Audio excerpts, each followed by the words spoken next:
Welcome to Stories with Brisco and Bradshaw. I will be Bradshaw. That would be your Chickasaw native, your Chickasaw Hall of Famer, Oklahoma's favorite son, and last week's birthday boy, Mr. Gerald Brisco. And what a treat we have today. The original Mr. Wonderful. I think the original Rock as well.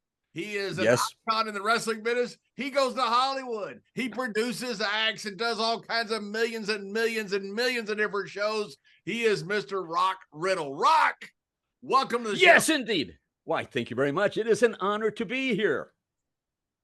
Beware. Okay, your turn. Ask me a question. Beware. Wait a minute. It's our show, damn it. We okay. You don't have to tell us to do things. Well, see, who's telling us news? Jerry's going to tell us the news? No, usually Jerry starts and he has like this question or something. I don't know. Maybe he doesn't have a question. Well, I you got should have a had us question. blocked. Yes, sir. Can you hear me, Mr. Riddle? Is a 5-pound canary fat? Absolutely. I don't know. I've never seen a 5-pound canary. Maybe it's just like a big canary. Why would a 5-pound canary be fat? Yeah, he could be built like Layfield. Yeah, just be big and chunky like me, not necessarily fat. Why would? And do you have something against canaries? Okay, I knew it was going to be like this. I'm just asking. You're the bird hater. Yeah, what birds ever do to you? The one poop on your head when he flew over out there on where's that Muscle Beach where you live and work out? Well, that's one of the different places. I have a home on the West Coast, direct from his palatial estate high in the hills of Hollywood, California, etc. And I have a home on the East Coast in North Carolina, same city as our friend Sergeant Slaughter. Burlington, North Carolina. Absolutely. So we're neighbor with Sergeant Slaughter? Absolutely. Hey, wait a minute. This isn't how this thing's supposed to start, Rip. Rip. Go ahead. Start it over. I told you, Rock. I'm sorry, Rock. Wait a minute. You've been calling him Rip Rogers forever. It's Rock Riddle, Mr. Brisco. I know. I'm sorry, Mr. Rip. Rock Riddle, how you doing, man? It's great to have you on. I hadn't seen you since Iowa when you were inducted into the great George Stragus Lutheran National Wrestling Hall of Fame at the wonderful Dan Gable Museum in beautiful downtown Waterloo, Iowa. There, tell us a little bit about Rock Riddle. How you started? I know. Tell us first. How you got involved in the wrestling business and what's your background? Are you from North Carolina, where you grew up? Tell us a little bit about Rock Riddle. Well, actually, I'm from the Pleiades. That's 444.2 light years from your planet. But yes, I grew up in North Carolina. Here's how it all started. The Pleiades or North Carolina? Pleiades. The Pleiades are like 42 light years away. North Carolina is like 4 decades behind us. Yeah, 4 decades behind the Pleiades. Yeah, at least. My wife's from North Carolina, so we can't say ain't too much. Oh, we're not saying anything bad about North Carolina. We like North Kakalaki. Oh, yes, and indeed we do right now. So when you were growing up in the Pleiades, did you have TV that you watched professional wrestling or what?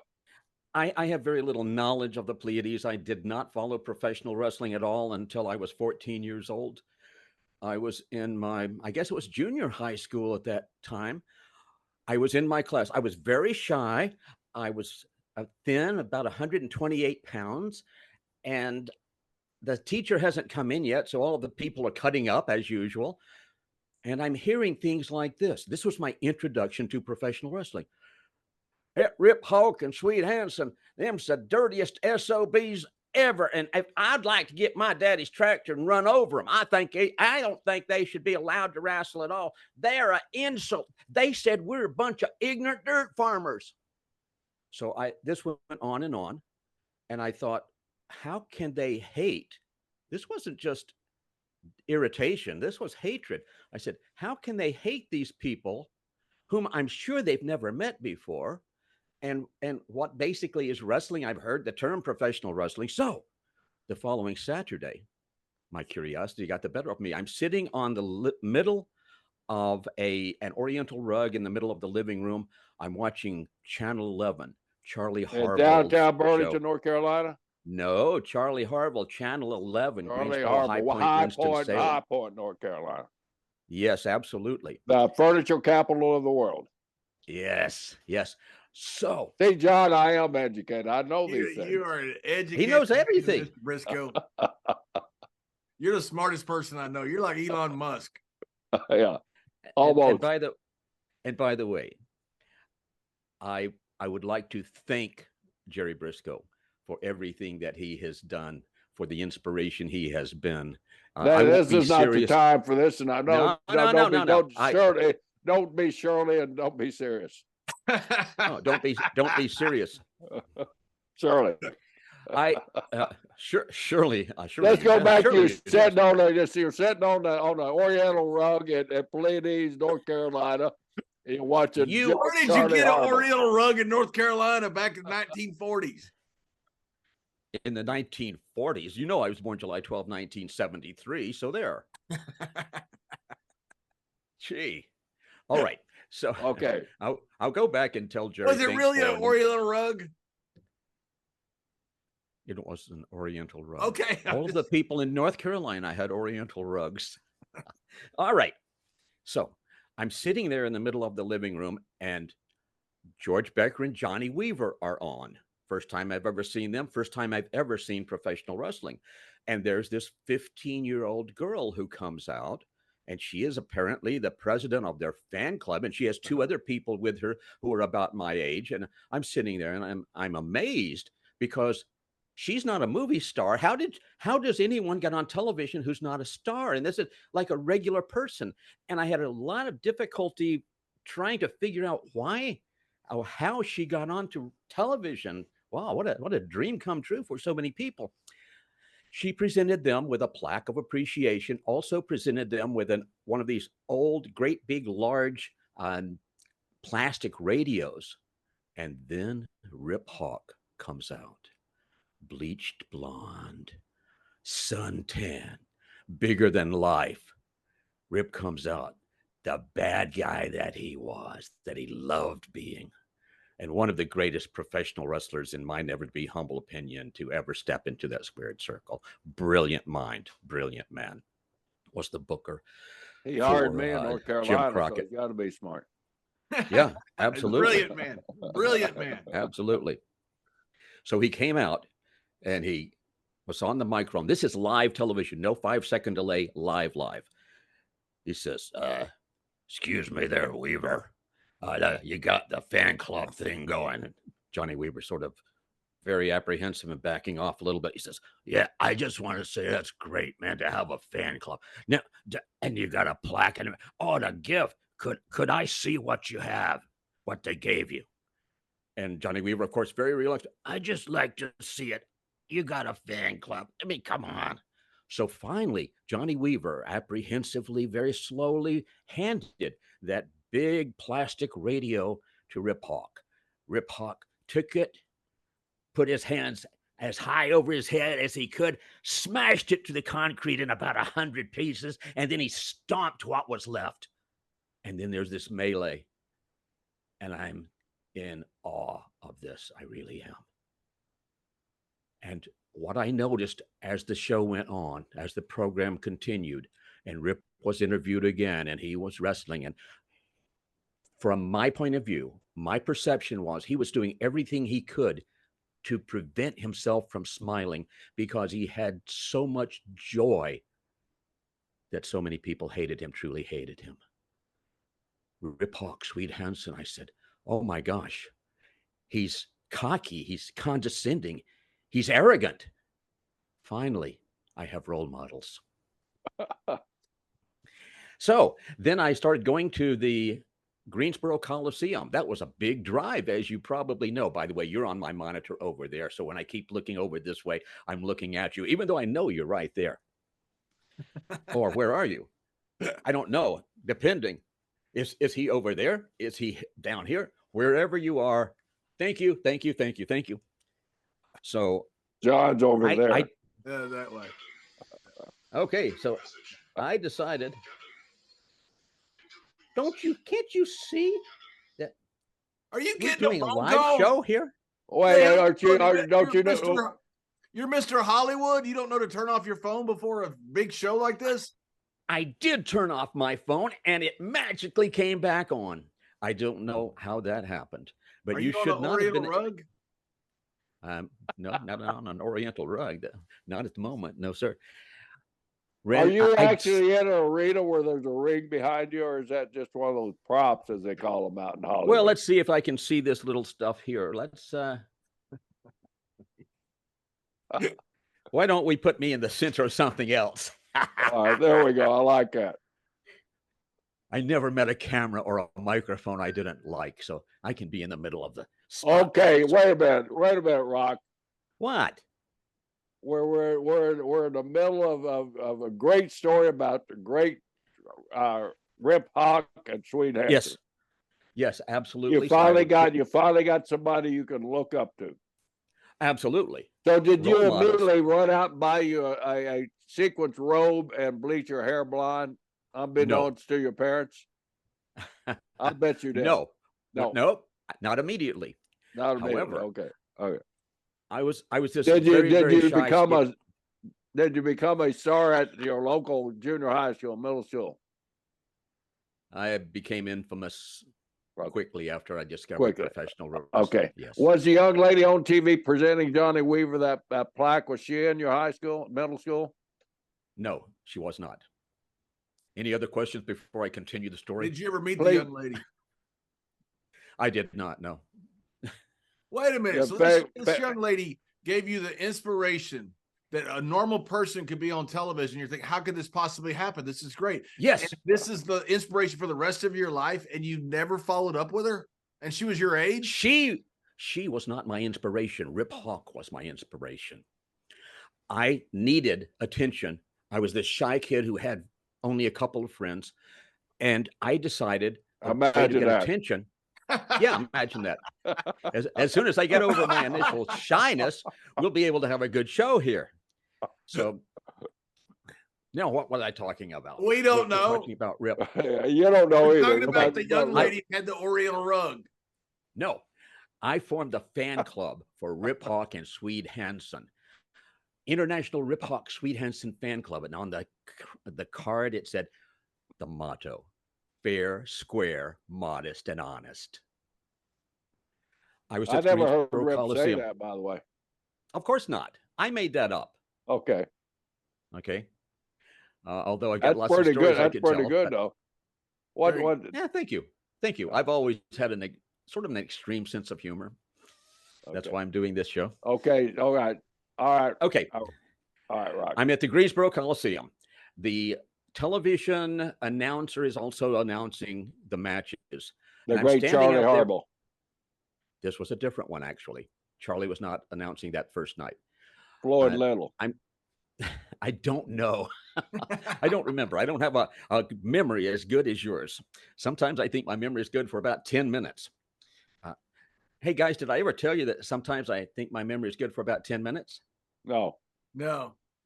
So where are we at here? What story? What are you talking about? Can you put a waterfall behind you? Really? Can you have a waterfall? Yeah, you got like a waterfall like Victoria Falls or Niagara Falls or something you can put behind you? No, I've got a ton of stuff, but I don't have everything's been rearranged in the studio. That's why I have a little purplish tint. I actually have a gorgeous suntan. If you saw me in person, you'd say, oh my gosh, Rock, you look so much better in person. And so Did you have your hair done for this show? No, of course not. No. Why? No. I thought we meant more to you than that. I admire it. Okay. I'm standing there near the dressing room so that myself and my two little friends, we might be able to see the real wrestlers. I thought you didn't have any friends. I had told you I had two. Okay. So you're there with both your friends? I guess. One is still a friend. You're the one that said it. So what? No. And you still got one of your friends? Do you still have one of your friends? Yeah, the other one is still around, I imagine. Actually, they're both Facebook friends, and one I have seen in person. Did you ever know Wayne Lebo? I don't know. Does not ring a bell. He was president of the Jack and Jerry Brisco fan club in Miami, Florida. That's how I recognize that name. Yeah. And I don't know why he would not let me join. It was terrible. We told him to. Thank you. I appreciate that. Why you nominated me for the Hall of Fame initially, I have I no don't know. idea. It was one of those nights of insanity with John Layfield out on the town. He Yes, said, wouldn't yes, it be yes, a hoot if we nominated Rip Rogers for Rock Riddle?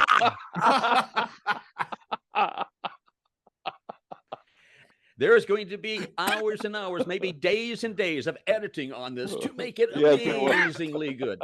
We don't edit nothing. We're not Good. smart enough to edit. All right, we're sorry. least We'll get Okay, back so to you're your there with original your- story. You're there with your only two friends, right? And the Greensboro Coliseum. That's At right. the Greensboro Coliseum. And you're the head Near of the the Rip dressing- Rogers fan club. Rip Hawk. Rip Hawk. John.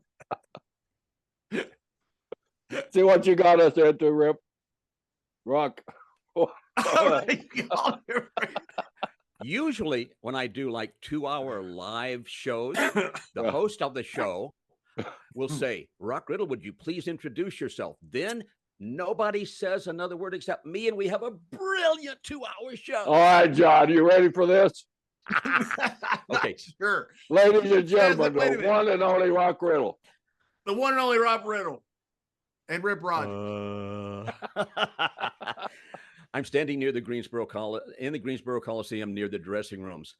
This announcer is looking at me because I have my little fan club card in my hand. He says, what do you have there? I said, it's a card. He says, could I see it? And before I could say anything, he had it in his hands. And he says, oh, Rip Hawk Swede Hansen fan club. I'll bring it right back. I'm going to go down and show this to Rip. And the color drained from me because I never asked permission. I didn't know how. I just thought this would be a really funny idea. And I'm literally thinking and looking around, and should I run? What if he doesn't see humor in this? What if he takes it as me way overstepping my bounds, and he's going to see this shy little skinny kid and going to be mad? And by that time, decision by indecision, Rip Hawk is coming out of the dressing room and walking toward me.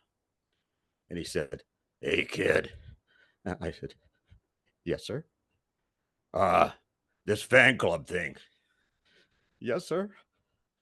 Are you serious about that, kid? Well, because if you're serious, I'll help you. I'll get you some pictures, Swede myself.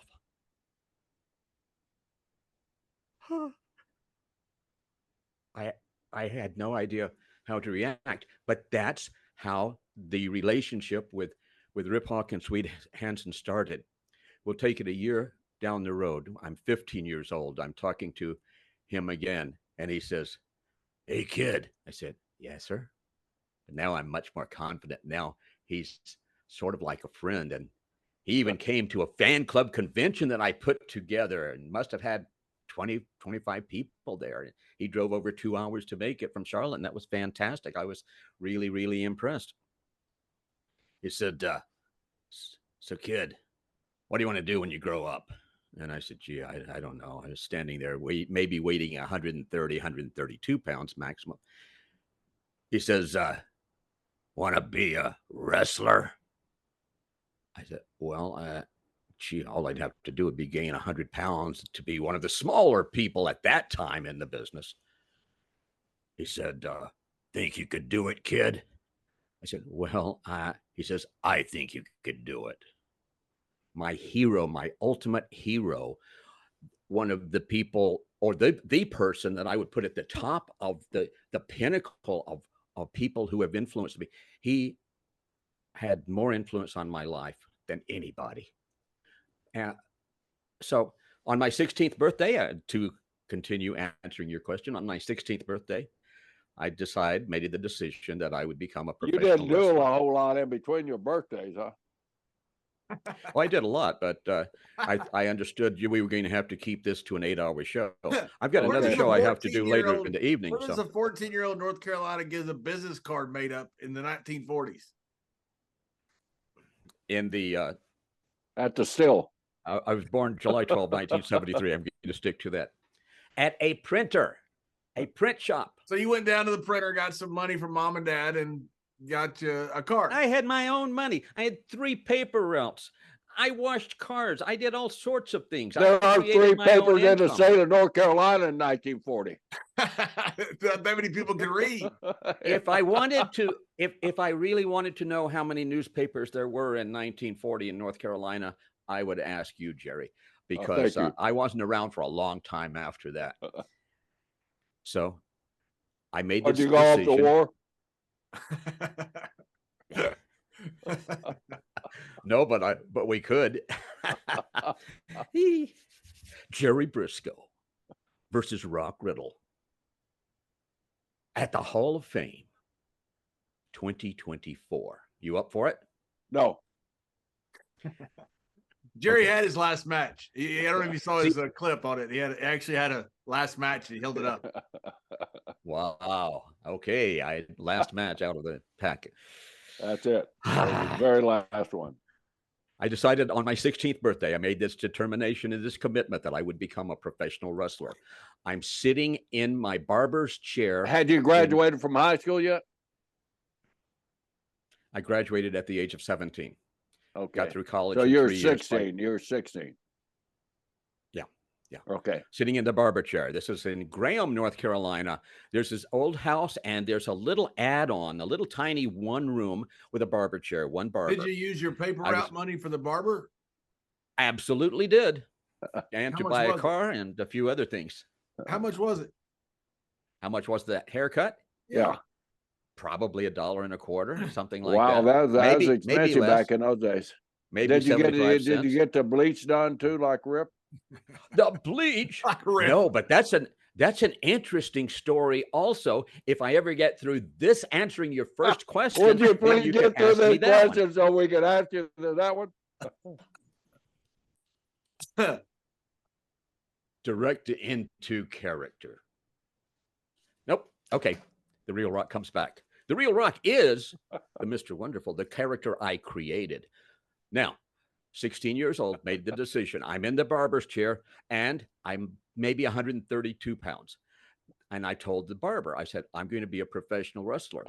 and he laughed at me.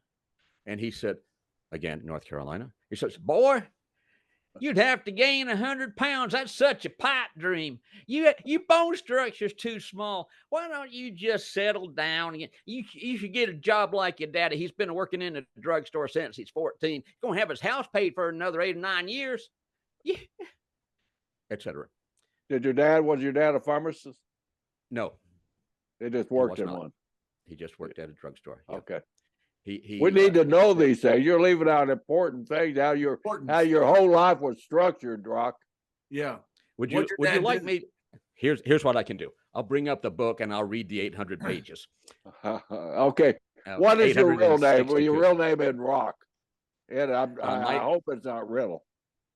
It is Riddle. Nobody would make up a name like that. What was yours before it was Brisco? Floyd. Okay, Mr. Floyd. I would call you Mr. Floyd. Yeah. Well, I was working at Home Depot a couple of years ago, and I got laid off when I got fired, actually, from WWE. I went to work for Home Depot at nighttime. It was right when George Floyd had untimely death up in Minnesota, so they called me Mr. Floyd. I liked it. And by the way, Floyd was the name of your barber in North Carolina. Yeah. No, that's a different one. Did you know him? No. He was a great barber. Any other? He was right over the hill of Mayberry, too. Yeah, he cut Andy's and Barney's hair. He was great. And B, so I too, understand. Yeah. And Opie. Did you know Opie growing up? You and Opie are about the same age. Did you know Opie growing up? No, but I did know Ron Howard, and I do know Ron Howard. I just haven't seen him for a little while now. Okay, we're in the barber chair. We'll tell you. I want to hear the Ron Howard story. So I like Ron Howard. I do too. Yeah, so he's a good guy. Very talented man. He's a very talented man. Yeah, he is indeed. I'm in the barber chair. I laughed at the barber. I laughed at everyone who laughed at me. They had no idea that this was not a pipe dream. This was not a dream. This was a commitment. There was no plan B because failure was not an option. And never, ever did I have any doubt at all that I would not become a professional wrestler. There was no doubt. And that's why I laughed at other people who had such limited viewpoints. 5 years later. Why do you think that is, that people want to destroy other people's dreams like that, Rock? They want to do that because they are afraid to go after their own dreams. And it's a lot easier to tear people down around them if they can, to make them feel as though they are worthwhile. Look, so Floyd the barber really didn't want to be a barber. He wanted to be Andy the sheriff. Yep. And he couldn't accomplish those dreams. Everybody wanted to be Andy. I did too. I wanted to be Mr. Darling, Brisco Darling. That was named after me. That character was named after me, Brisco Darling. He had those three beautiful daughters. Remember those three beautiful daughters he had? Oh yeah. That was, and Ernest T had a crush on one of them, right? Yeah, Ernest T. I had to throw rocks at him all the time to get him out of my yard. Hey, while you two are talking, I'm going to go ahead and make a few phone calls. We're talking about North Kakalaki. So 5 years later, go ahead.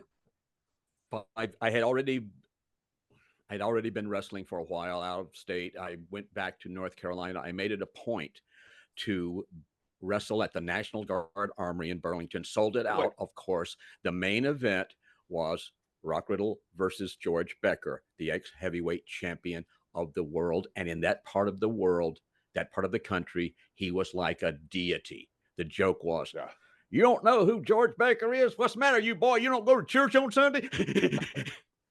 Okay, so I did it in a very dastardly fashion.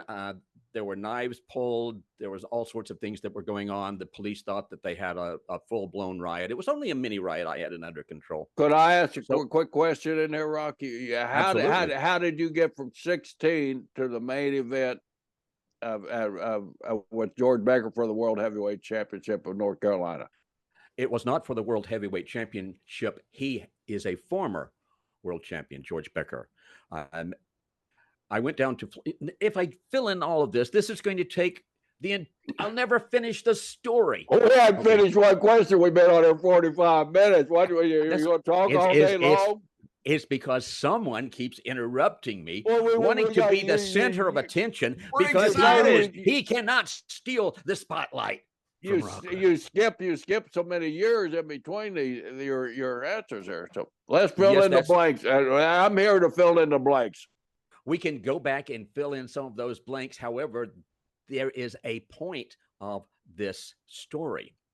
Okay, when I wrestled, shut up. In Burlington, now I feel bad that you. No, I don't feel bad. You just told the legendary Gerald Brisco to shut up. That's not nice, Mr. Riddle. Mr. Oh, JBL calls me Mr. Hey, how my finances? How my investments doing? Can you get like the Great Wall of China behind you on the instead of the ring? I have maybe 50 or so backgrounds that I can pull up right now without having to manipulate other stuff. But anything you want me to put up, no. If you have me back, if I am so crazy as to say, okay, I'll do it again. Are you not enjoying yourself? We're enjoying having you on, Mr. Riddle. Oh, Mr. Oh, thank you. So how did you get into wrestling? I would ask the same question Mr. Brisco did. I'm trying to ask that question out. Who trained you? That's an excellent question. Who do you think? No. Who do you think? That's the reason he's here, so he can ask the good questions. I ask the stupid questions. Yeah, Jerry only asked who trained you. I asked who trained you. And who do you think trained me? Rip Rogers. No, and it wasn't Rip Hawk either. Johnny Becker. Ole Anderson. No, you'll never get Dean Anderson. Farmer Burns. And you may not. I had to ask. As far as I know, I'm the only person who will give this answer in the wrestling business. I trained myself. I had no wonder. Yeah. No wonder. Isn't it true? I know you, Jerry Brisco, you have heard you in the past, of course, dearly beloved departed friend, you heard Pat Patterson say that many times that he had some of the best matches of his career with Rock Riddle. Now, Yes. did you want to go on the record and right now and say that you had some of the best matches of your career with me? Do I have to go on record? No. Hey, lucky for you, very few people are watching. Okay, it. so Okay. you went away in seclusion. You went to some monastery down in Rock Hill, South Carolina, and got a priest, and you and the priest worked it out where you became a pro wrestler. Sure, we'll go with that. Okay. So how did you get Okay, your first so- match? If you weren't trained and you had no way to get in, how did you get in the ring the very first time? Well, George Another- Baker for the World Heavyweight Championship. Another, fine, I'm not going to correct you again. Another excellent question, which I will come to in just a moment. However, when I did that match with George Becker, to show you, and then we can fill in the middle, I weighed in. I went from 132 pounds to You hadn't wrestling gained, that night. you hadn't gained any weight at all. To wrestling that night with George Becker, 236 pounds of twisted steel and sex appeal with an 18.5-inch arm cold. And no, that's not how long it is. That's how far around the bicep and the tricep. The next day after that, I made the front page of the of the local newspaper, of course, and a lot of other Were things you happened that I arrested can for fill you in. impersonating a wrestler or what? Okay, you want to talk about that one? Bring me back to that one. We can talk about that also. That's also Okay. another good point. I However, know. the day- That's the reason I'm here. that's it. The day after the match, I'm in that same barber's chair. How much was the haircut? Almost, I have no idea. Don't remember. I like your sense of humor. Your No, sense no, of humor is I'm too much like prompted with mine. I love it when people start to tell a joke and they'll say, these two people walked into a bar. I said, what were their names? How old were they? What did they look like? What kind of work did they do? Where was the bar? And by that time, the person says, forget it. And they walk away. They won't tell their joke. I'm sitting in the barber chair. He has his clippers in one hand, the shears in the other hand. He's standing behind me and nothing's happening. And then he put them down. He walked around in front of me, shook his head. He says, boy, you done it. I didn't think, gosh, I never thought it'd happen. I don't think nothing's impossible no more. I said, bingo, bingo. That's the whole point. It's only impossible if you think it's impossible. As a private pilot, I can tell you, according to all aeronautical knowledge, bumblebees cannot fly.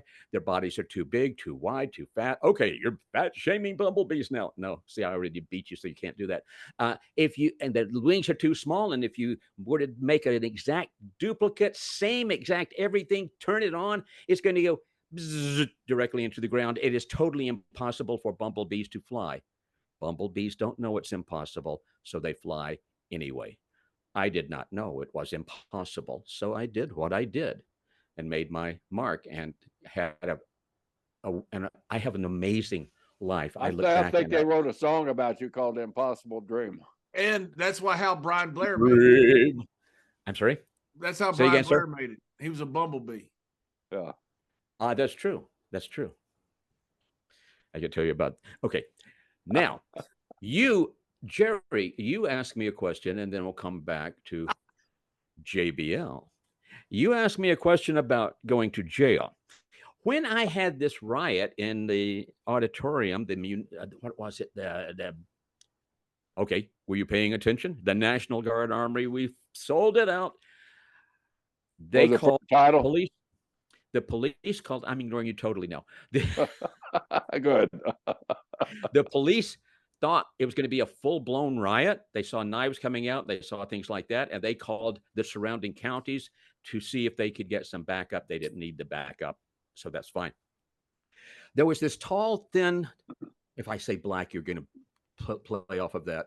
Okay, well, I'll take the chance anyway. Tall, thin black gentleman. He was probably around 60 years old, and he was very thin, and he had a cane, and I assume he had the cane because it helped him to walk.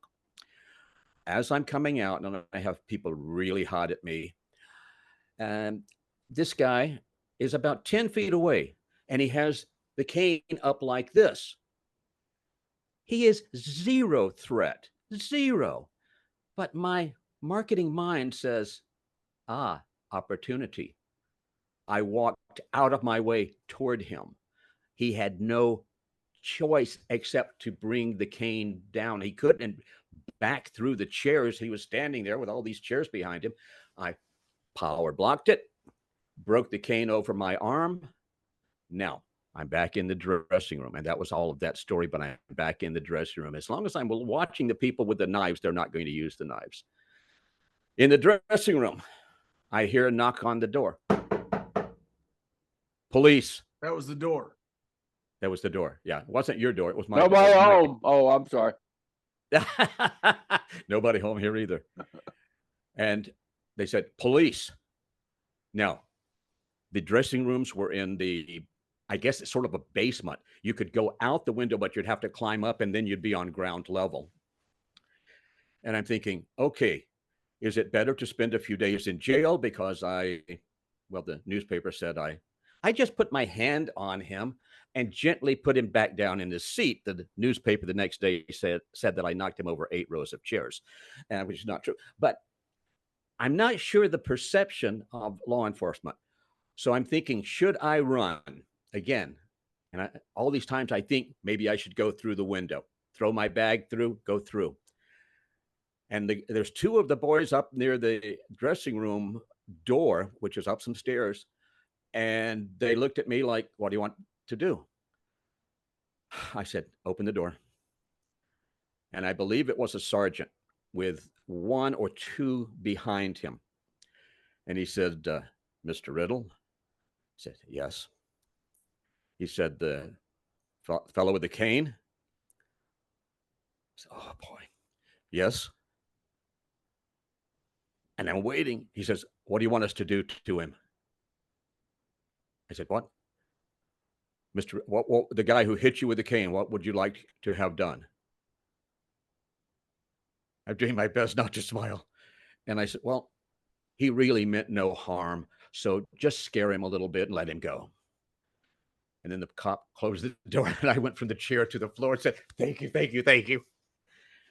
But I would have gone to jail had it meant something more for the business. Hospital jobs, all sorts of things like that we can't talk about because I'm too old school to talk about certain things. Now, JBL, you had another question and I said that was a brilliant question and I never answered it. Do you remember what it was? I have no idea. Okay, then let me talk about that. What is ideal? Hey, let's talk Rock, I'm really confused here. So as well were you right? Should be. Did you wrestle under the name Rock Riddle? Or were you Rock born Riddle with the name Rock, or did you take the name Rock from Rip Hawk or what?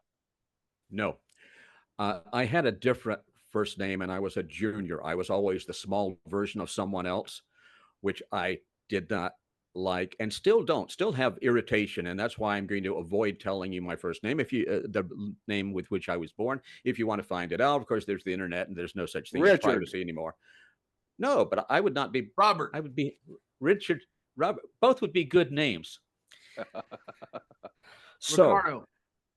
In the 7th grade, again, shy kid, Russell. and the classroom bully Junior said, he said, hey, Rock Hudson, because I was he thought that would be really funny, calling me like the skinny kids say, hey, Incredible Hulk, hey, Rock Hudson. And I said, Rock, wow, maybe now I have identity. Wow. I like that. I'll take that. And I grew into that. So there you have it. Great. I like that story. A bully gave you the name Rock. Absolutely. What else do you want to know? You name people. Oh, I've got a story. If you want me to tell it, Mr. Brisco, would you like me to tell you a story about your famous brother whom we all love and miss quite a lot? Sure. I always enjoy listening to Jack Briscoe stories. I was working for Layfield out of Mobile, Alabama. Actually, I lived on Pensacola Beach, where at a very high tide, the tide would come and touch the bottom door of the penthouse where I was at the time. How about hurricanes? Never had one while I was there. I was there for a few years. They were supposed to come, and they would be averted somewhere else or diverted somewhere else. They knew you were there. That's it. Don't mess with the Rock. So You're like Plymouth hey, Rock. I worked some programs for Layfield and created a good amount of money, I think. Well, good amount of money for someone like myself or Jerry, but not for JBL. How are my investments doing, JBL? You're still keeping an eye on those? You're doing great. Okay, great, because I need to get some of that money back. My 99-year-old mother is costing me over $9,000 a month. This is a true story too, right? I mean, that's a true story. Everything I'm telling you is true. If I'm kidding around, I'm telling you. Jerry, do you feel the urge to say that was a true story? I did for some reason. Okay. Well, hey. Okay, so you're working for Layfield. Where did Jack Brisco come into this? There is, it must have been Mardi Gras. It was some sort of a super large event. So in the Mobile Coliseum, for lack of a better word, arena, big place. On one side of these large buildings will be where the good guys are. Look how old school rock is. Good guys. On the other side would be us, truly good guys, but perceived as bad guys. And the only person who would go back and forth, as far as I know, was the referee. Jack Brisco was on the other side. I was on this side. The referee came in and I said, "Are you going to go back to the other side?" And he says, "Yes." I said, "I have something I want you to take to Jack Brisco." Now, Jack Brisco that night was wrestling Jack Brisco, heavyweight champion of the world, versus Ken Mantell, junior heavyweight champion of the world, to determine the undisputed true world champion. That is an amazing match. I had top billing over that. My match. It was a 6-man tag match. So I took a picture out and I ordered. You're 6 man. You're 6 man. Go ahead, John. You're on the same page as me. I am throwing a flag. I'm throwing so many flags. It's going to look like a laundromat. So many flags of this. Jack Brisco had a unification match for the world championship. And I had top billing. Unification match. And you were the main billing for this? And a 6-man tag. In a 6-man tag. 6-man tag, yes. What did it say? Rock Riddle and 5 others? Plus 5 others? Rock Riddle and his 2 guys versus Haystack Calhoun and 2 other people. But it's something that had been built. So wait a minute. So you're telling this story just so you can tell Jerry that you were main billing over his brother Jack? Wait, it's something that's been built. A 6-man tag had been built. Here you got 2 world champions. You got a junior heavyweight world champion, a heavyweight world champion, and like it means nothing. That's a flag. That's a flag. It means everything. However, because who knows, maybe Jack had to fly out and he needed to be next to last. I really don't know, but I think it was on the it was on the out of Mobile. There's no flights after 6 o'clock in the evening. Okay, well, in that case, then I was trying to give you guys an out, but here's the reality. Here's what I wanted to tell you. We're not the ones that need an out. All right, so your main event on Jack Brisco and Ken Mantell for the world undisputed world heavyweight world championship. NWA. Thesz and O'Connor also beneath you. No, they opened up for him. Yeah, they're the opening match. I wrestled with this. This is the high point of my career that I get this story. Okay, we'll finish the story. At the height of my career. So sorry. Okay, so no, we're not. I took a photograph of myself and I said to the referee, "I'm going to sign this. I want you to take this to Jack Brisco on the other side." When did you take the photo of yourself? It was. They didn't have cell phones back in those days, did they? No. ABC Pictures. They give you. You probably. I don't so know, you had Jerry, a publicity photo. It was like taken several weeks in advance.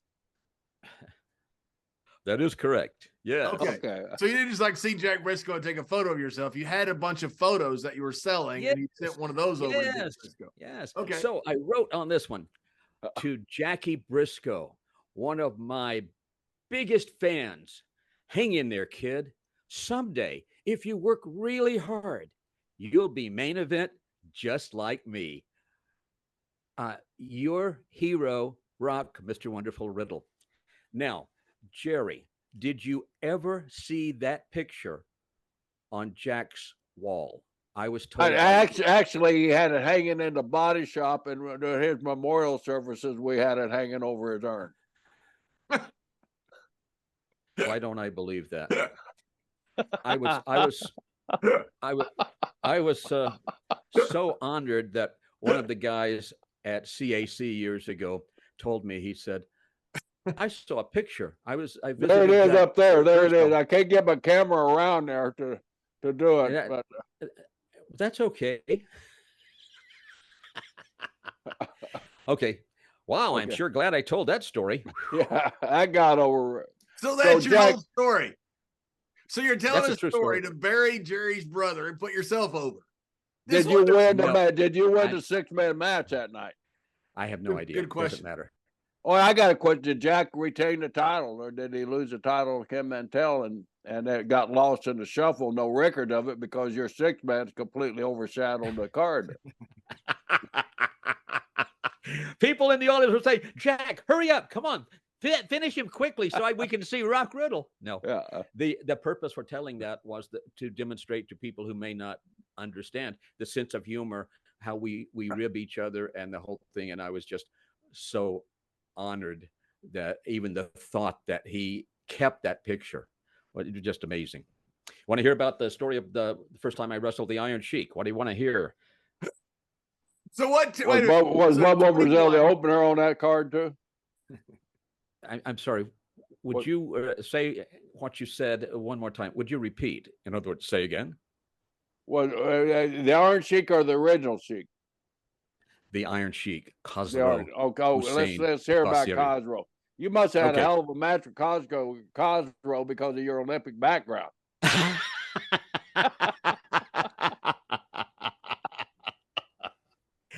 Oh, I have amateur background, but not Olympic. No, I'm not in the league of people like that.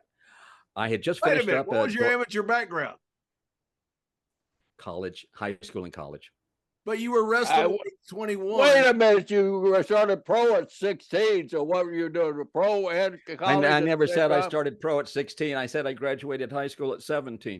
I had my car packed. I had this Cadillac convertible I had purchased. It was totally paid for. Really? Was your newspaper routes? With that and all the other work that I did. And when I was old enough to work at a Tasty Freeze, now known as Jim's Hot Dogs and Hamburgers, that I learned a lot there. So were you in college when you wrestled George Becker for the world championship? What about it? Were you in college then? No, I was out of college. After high school, I went directly to college. I got through in 3 years by going year round. Where'd you go? The great Elon University, Elon College in Burlington? No, Elon had accepted me, but I wanted to get out of there. I wanted to get out of that state and away from that small town thinking. So where'd you go over to Durham? I went to Palm Beach, Florida. Palm Beach University in Lake Worth. Yeah. Lake Worth. And is that where you wrestled? The day after I was graduated from college, I had my first professional match. You wanted to hear that story? I'll tell you that story. Yeah, no. Let's hear about your college career first. I've never seen that in your bios anywhere. Tell us a little bit about that. There's nothing to tell. I was in the wrestling. No wonder it's not in your bio then. That's really nothing to tell. It's like I was on a softball team. Okay. In high school and college. Well, okay. I was not. I was in the wrestling. Did you pitch? Were you a pitcher? No, I was making an analogy so that it would be more understandable. I never did baseball. There's only one sport, and that's professional wrestling. It's a king of sports. It is, absolutely. Yep. Absolutely. So let's see. You got out of college in 3 years. Your degree was in horticulture or what? Criminology and law enforcement. Yeah, that's a good major for a professional wrestler? Hey, what can I tell you? So you During took that- your criminology degree back to North Carolina and got in the ring with George Becker I after you trained did. yourself. Yes. Okay. First match. This will show you the first match I did in Florida in. For Eddie Graham? No. I thought it was, but it wasn't. Cowboy Lateral. I thought it was, but it wasn't. It was a gentleman by the name of Wild Bill Williams, who had a promotion that I thought was this other promotion. William. Otherwise known as Billy Blue River. He worked under that name as well. Billy Blue River. I remember that name. Beverly Shade's husband. And Beverly Shade. Yeah, Beverly's a great lady.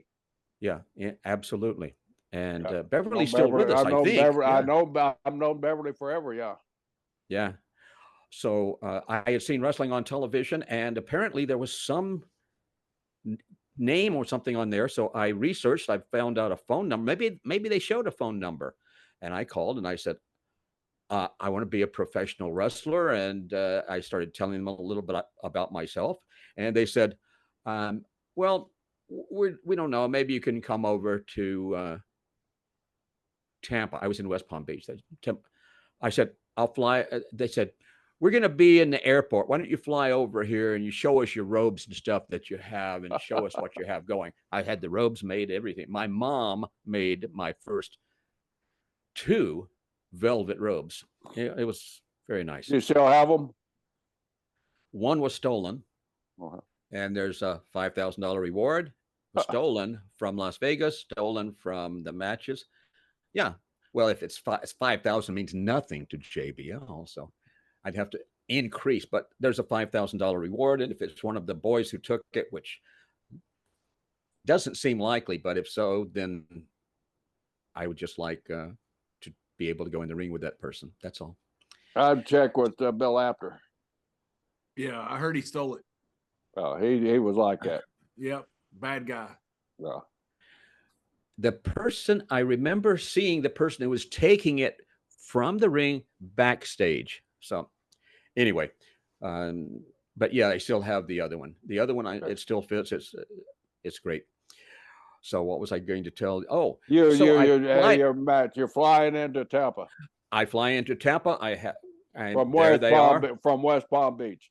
From West Palm Beach, and there's 180 miles.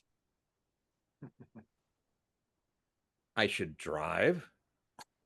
They wanted me to meet them in the airport. The great Rip Rogers. Oh, come on. The great who? How about Rock Riddle? Rock Riddle. How much longer are you going to be able to do these podcasts? Your memories. Not much longer. This might be the last one. Yeah, there's a high probability. Oh, Billy Blue River. Billy Blue River. Yeah. Not Rivers, but River. Yes. Because there was a Billy Two Rivers too. That's fascinating. I'm sure I'm so glad you told me that. Okay, so you're flying. Let me write that down. You're flying to Tampa. And so I show them the robes and the gear that I have, and I have the blonde hair at that point and the tan. Billy Blue River and a couple of people who work with him. Beverly may have been there too. I was concentrating on him. He had a big cut in his forehead and he had stitches. And I'm thinking at least 12 stitches. And he says, "You want to get in this business?" I said, "Yeah." He said, "Do you know how I got this? This is from the ring. And guy had a carpet knife."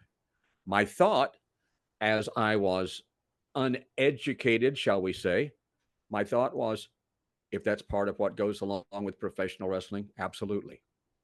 That's how much I wanted it. So I had my first match. They booked me in Tampa. I'm in the ring. It's a main event. It's a tag team match. Of course. Yeah. Was Jack Brisco underneath you? I don't think Jack worked much outlaw. So I'm working against Blue River, and I've got a partner, and I don't remember his name right now, but wily veteran. And so we're doing this tag match. They throw me into the rope. This is the first time I'd ever been in a professional wrestling ring. They throw me into the rope. I don't know how to hit the ropes. My butt goes through.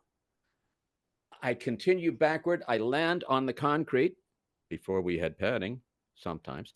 Landed on the back of my head and could hear the crack. The boys in the ring, they said, "Ah!" The referee said, "Ah!" The audience, "Ah!"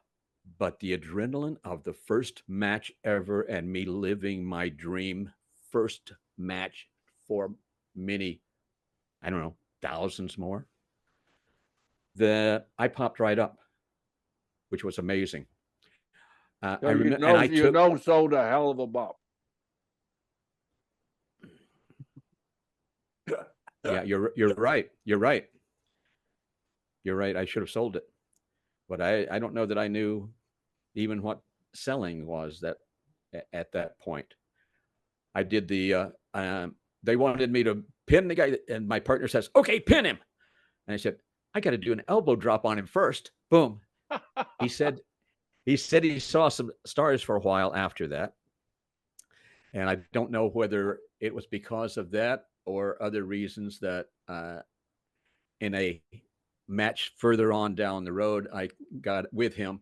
I had a ruptured eardrum and this side of the face swollen, noticeably swollen. I give him the benefit of the doubt. That was in a metal building in Florida in the summer. People who drink were drinking. He was drinking. And when I finished, when the match was over, I walked by his little dressing room on the way to mine. And he looked up at me. He says, "What happened to you?" I said, "You did." And to this day, I don't know whether that was receipt. I didn't hit him very hard, probably harder than I should for an elbow, but whether it was receipt or whether it was just the alcohol and the incredible hot temperatures where you could lose up to 17 pounds doing a long match in a building like that with no air conditioning. So so much for that. 17? That seems like a random number. I had someone, I remember one of the boys saying that he did, I guess, a 45-minute match. And notice I did not use the word Broadway because I'm still too old school. But he told me that he lost 17 pounds during that match. So you think that's the limit? I could believe it. So you lose up to 17 pounds. You think because he lost 17 pounds, that had to be the limit? So no, you could lose more than that and pass out. You weighed 132 there, then you dropped 17 pounds that night. Wow, you're down to 115. Yeah, 115 you weigh now. The smallest actual weight when I wrestled professionally was 205. So how did the blonde hair come about? Was that while you were at Long Beach College or West Palm Beach College? No, it came earlier before I became professional. I wanted to do my hair. You want to be like Rip Hawk. Wanted to be like Rip Hawk. So tell us a little bit about your relationship with Rip after you became in the business there. When you had that match with Becker, was that for Jim Crockett Promotions when you worked with Becker? It was when George Becker had his own promotion. Okay. If you remember that. No, I don't. Okay. So that was a tie-in with his organization. Right. Okay. And I don't think he was doing it under with Jim's consent at that time. I wouldn't think so. Yeah. And what was the question? Question was your bleached blonde hair. And yes, thank you. And your relationship with Rip Hawk.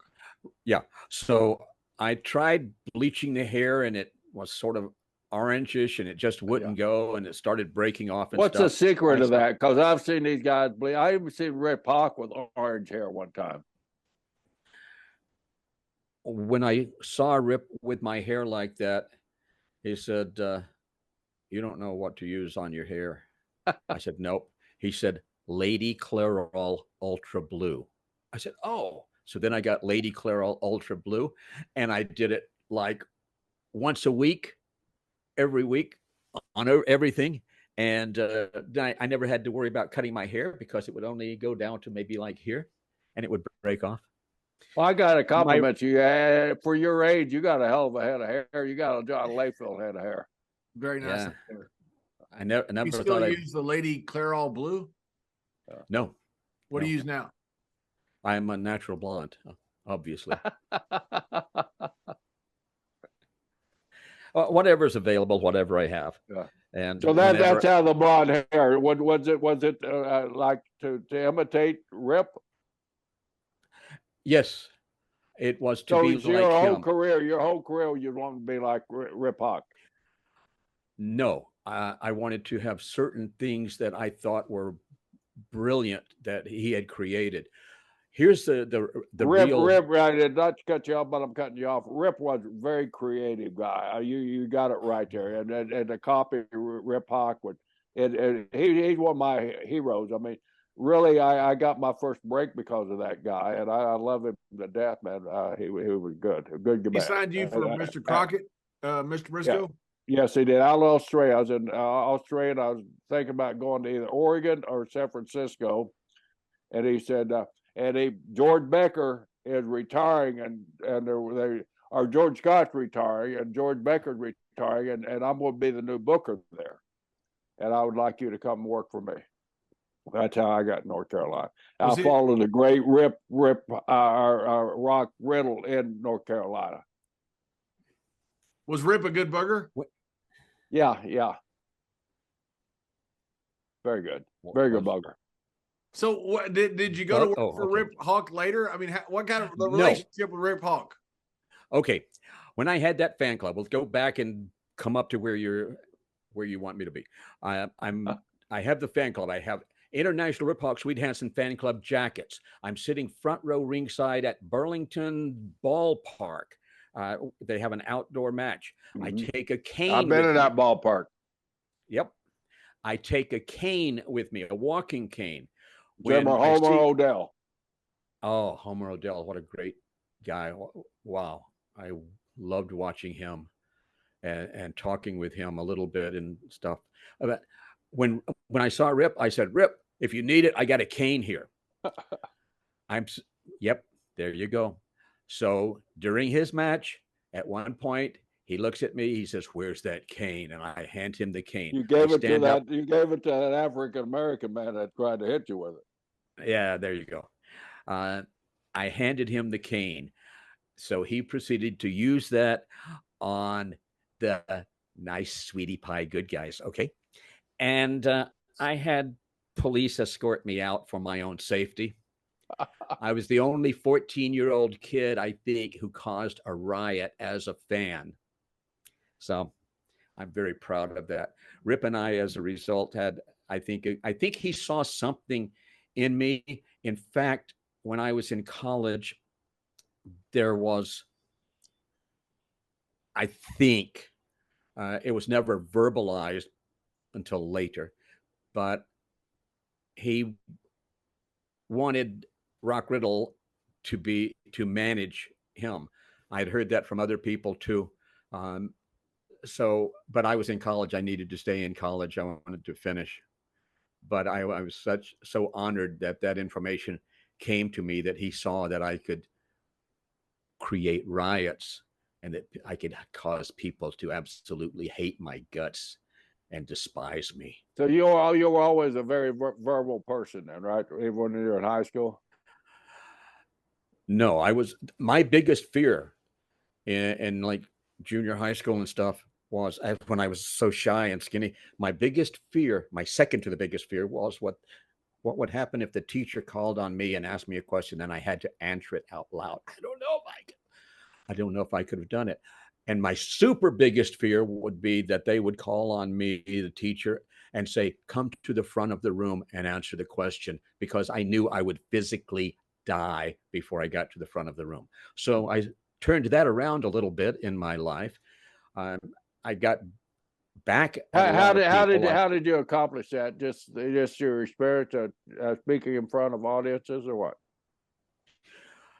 when I saw Rip Hawk on television at the age of 14, my life changed because that was my introduction to professional wrestling.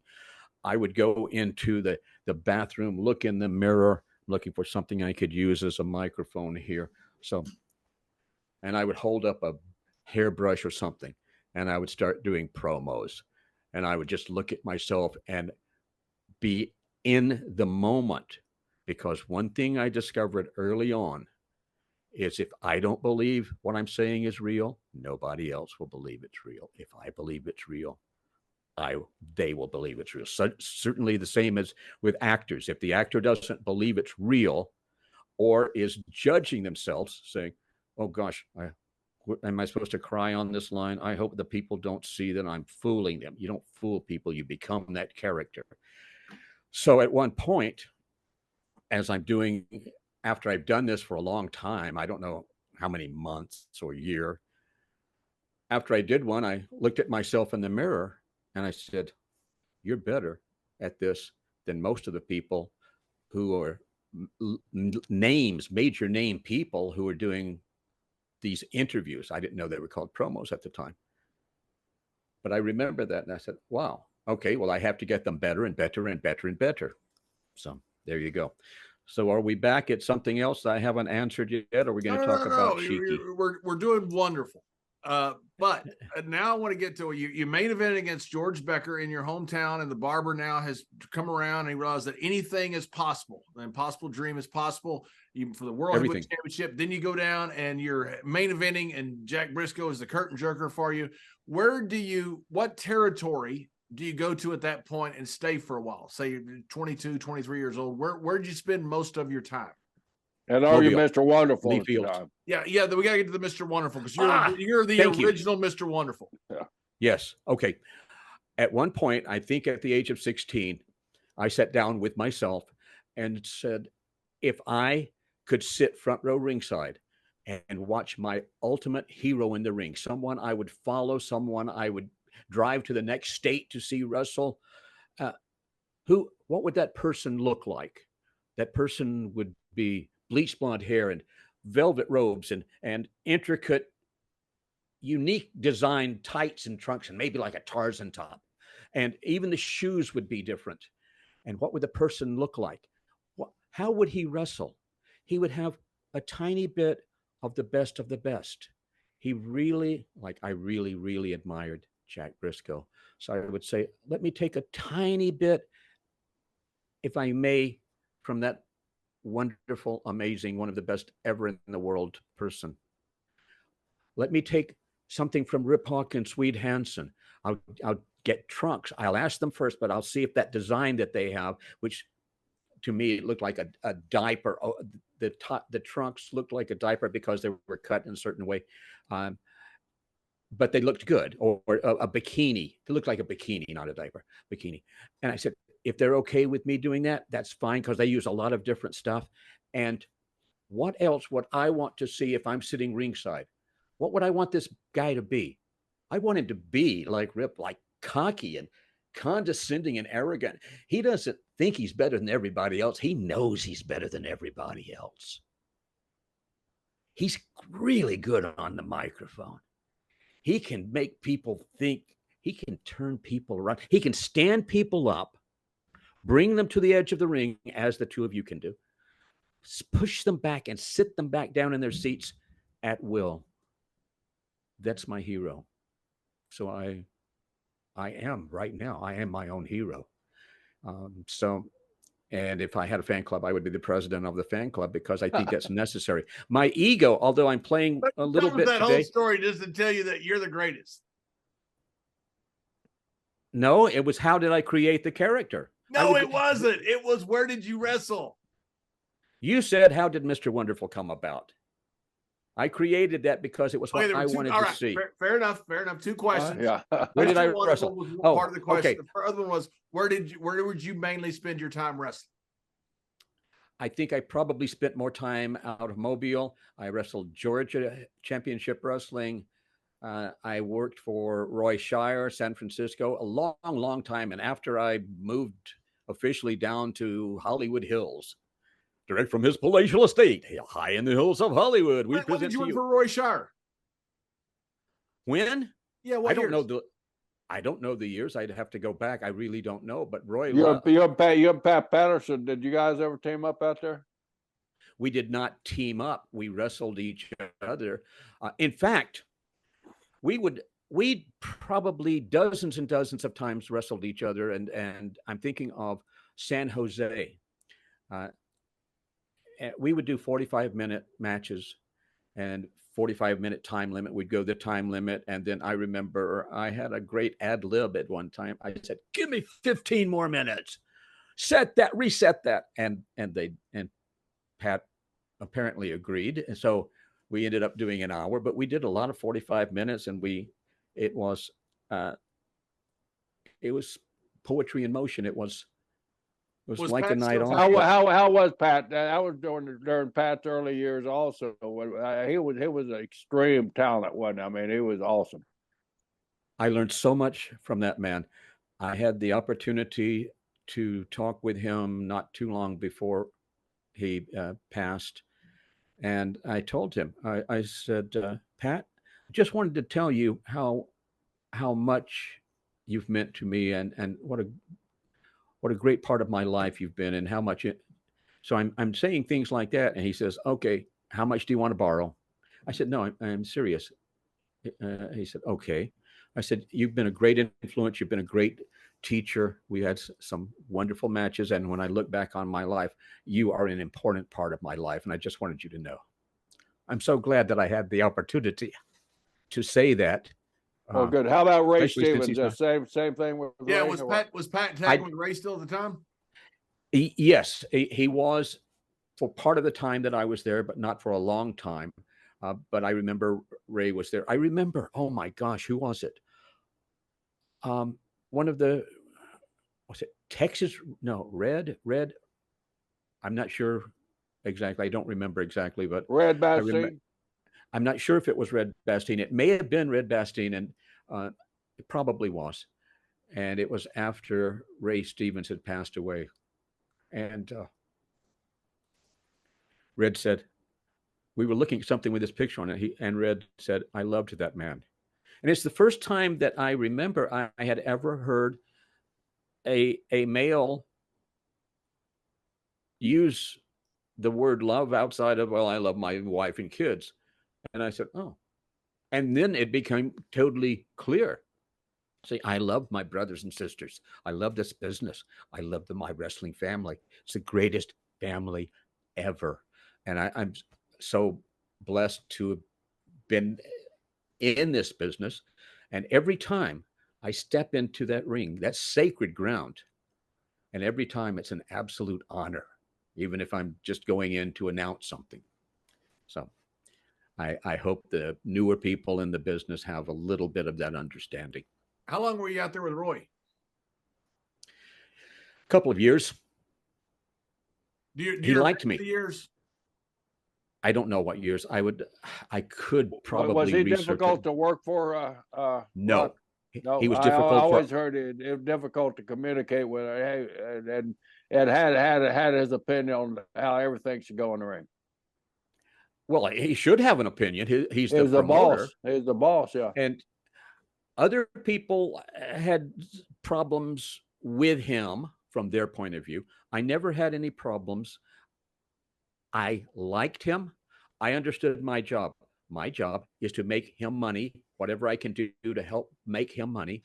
My job, he's paying me. I do what he tells me to do. He liked me. He liked me to the point that I'm one of the rare people who was ever invited to his ranch in Sebastopol. Myself and a lady friend at that time, he says, why don't you guys come on out? And he gave me the address and stuff. And I remember him saying, okay, we're going to go back now on this North 40 or whatever it was. And so I'm standing there and the lady's standing there. And he says, we're not going to walk. So we had a pretty big ranch. When I told Pat Patterson that story, I got the feeling that Pat had not, which sounds crazy, but Pat had not at that point been invited out to the ranch. But other guys, he did not take care of people. He did not care for people enough, but I think he appreciated me and my respect that I have for this business, my respect for the fact that as a wrestler, most wrestlers, we could see about this much. The promoters, the good ones, and I'm present company, absolutely. The promotion can see months in advance, 6 months, a year, or more. So if Roy Shire were to say, Rock, I want you to go out to the ring tonight. I want you to jump over the top rope, trip, fall down, keep your robe will be on, the bell rings, and you're going to do a 3-minute G-zob. You're going to be defeated in 3 minutes. There, you said it. You said it. I would say fine. You said G-zob. And now, I know I said G-zob. That means the people who know that, they can do that. They can understand it. And the other people who don't know it, who don't speak Kizarni, I have a question, Rock. Yes, sir. You're Mobile. You've had a very, very good career so far in Mobile. You're up on the card each week. You're advancing and everything. How did you make that gigantic step from Mobile, Alabama, to San Francisco, California? That's a hell of a journey for any of us. And back in those days when we did have commercial airplanes, it must have been really tough making that trip. I was in Tennessee. I think I was in Tennessee before I went to San Francisco. And I remember talking in the dressing room. I had heard about this guy, Roy Shire, and heard about all the money that people were making there. I did well in Tennessee. George Goulas liked me. I mean, because I had respect for business, etc. So how about Nick? Nick liked me. And I was one of the few people who made a decent living there. Made a living. If you made made better than just a bare living. But I was talking to a couple of the guys there, a couple of the workers. The wrestlers, and I was asking about San Francisco and Roy Shire. They said, you'll never get in. The guy has a stable. He uses the same people. He pays a really, really good money. He's got some of the top talent in the world. But it's a pipe dream if you think you're ever going to get in there. One of these wrestlers, I called him 6 weeks later, find out how he's doing. And he says, where are you? Did you get your notice here? I said, no, I left voluntarily. I said, I'm in a place called Hayward. I've got an apartment here, and I'm up here working for Roy Shire. He says, how in the world did you do that? I said, well, I sent him a letter and some pictures and stuff. He says, what did you say in the letter? I said, basically, I'd like to make some money for you, and I think we can do well, etc., that kind of thing. But my letter was all about him and all about his promotion and how can I be of assistance to make that happen. So he called me in. This guy on the phone from Tennessee, he says, oh, I could never say anything like that to Roy Shire. I said, yeah, that's why you're still there in Tennessee and why I'm here. It's like, what's the worst that could have happened? Which was what I expected, really. I expected Roy Shire to say, hey, thanks. If he responded at all, hey, thanks very much. We're totally booked up here. We've got our program for the next year. But, and after that, if you're still around and interested, let me know. But no, called me right in. And you think that was your big break in the business? Was that your big break in the business? Where now you're in a national spotlight? More to say, not taking nothing away from Tennessee and Mobile, but they were minor territories compared to San Francisco. I'm sure you'll agree with that. Absolutely. And let's compare them also to Vern Gagne's AWA. That was amazing. That was amazing to be there. In fact, that segues, if you'd like, into my first match ever with Khosrow Vasiri, working at Chicago's International Amphitheater, working for Vern Gagne. Want to hear it? I'd love to hear it, but let's just a little bit about the venue there. That's one of the most famous venues in our sport, dating back to the beginning of Dumont TV and all that was a amphitheater in Chicago, right? Yeah. Of course, the Cal Palace in San Francisco. I have so many matches there. It's just, I look back and Yeah, say, John well, Layfield and Eddie Guerrero had one of the most brutal matches, and I'm sure one of your matches compared to that had one of the most brutal matches I've ever seen out in the Cow Palace in San Francisco for the title, I might add too. Yeah, I love that arena. That arena is where Evel Knievel caused a riot with Hell's Angels about 30 years before that.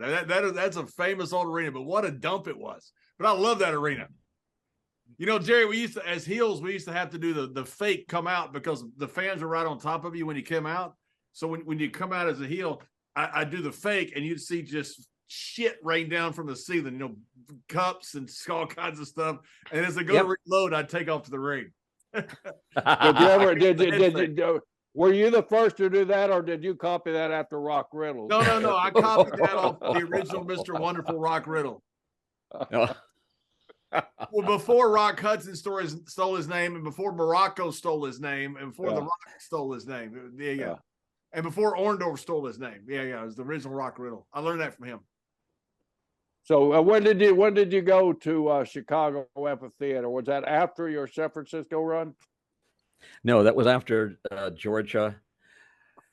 I went from Georgia to Chicago on my way to Minneapolis. So here I am at Chicago's International Amphitheater. In those times, just for the people watching, I know that you know, but at those times, every week or 10 days, we would get a booking slip, and it would say the name of the city and the date, and that's it. And I remember in the smaller cities, I would just drive to the town, and I would look for posters, and then I would see, like in Tennessee, Rock Riddle versus Lou Thesz. Okay, I'm hungry, but I'm not going to get anything to eat until after the matches. Rock Riddle versus Pat Patterson. Okay, I can grab a little something now, and we'll be fine. So I'm going from. Wait a minute. Why can you not eat with Lou, but you could eat a little bit with Pat?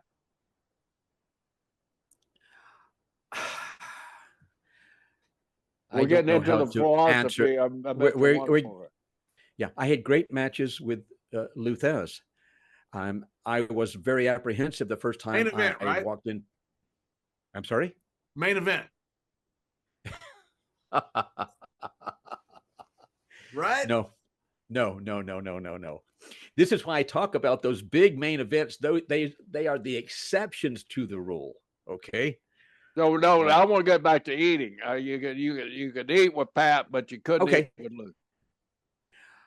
I had great respect for Lou Thesz, and the first time I wrestled him, I was very apprehensive, but he saw the respect. I think having respect and showing that respect, right? No one's those people who are known to be exceptionally good in the ring, and who can easily hurt you. As long as I don't think anyone would ever give me a problem. Everybody always accepted me. All right. So you were asking about why I would eat, because there are certain people. I would think if I were going to go in the ring with JBL, I would probably not eat before the match, just because I know the power that this man has. And I would say he may test me. He may give me a real run for my money, and I don't want to have anything in my stomach. I would do it afterwards. Same thing with Lou Thesz. With Pat, it's like, okay, all of you who are watching and listening right now, if you've never wrestled before professionally, close your ears. It was like a night off, and it was wonderful. And it's just, again, as I said before, poetry in motion. Okay, so would Johnny would eat, but maybe you could go Piccadilly Cafeteria and eat all you wanted on the smorgasbord, right? With you, I'm much safer than Mr. Brisco. Much safer. Well, I've wrestled Jerry Brisco. Right. I'm so fortunate to have wrestled, like, you name major stars, especially from like the 70s and 80s, and just about all of them. I either wrestled them many times, when you were out there. I'm sorry, go ahead. Or I shared dressing rooms with them and were friends with them. I'm sorry, go ahead. So when you were out there working for Roy Shire, did you ever hear and the reason I say this is because the Freedom of Information Act, Pat Patterson was being followed by J. Edgar Hoover. He had a file on him, and they wanted to kick him out of the country. This came out about a year ago because Mr. Brisco traveled with Pat for years. Pat used to always say, they're following me. They were following him when he was working for Roy Shire because he was a gay male. J. Edgar Hoover, because he's a horrible human being, one of the worst in the history of the world, wanted to kick him out of the country and literally had a plan to get him to go to Montreal. They're going to let him stay there. They're going to let him back in the country. But this Freedom of Information Act came out about a year ago. All this whole, they had a file on Pat Patterson. Did you ever hear anything when you were out there of any of this going on? Because Pat kept it pretty quiet, even to Jerry, who was one of his best friends. I never knew anything about that. The first time I heard about that was just now.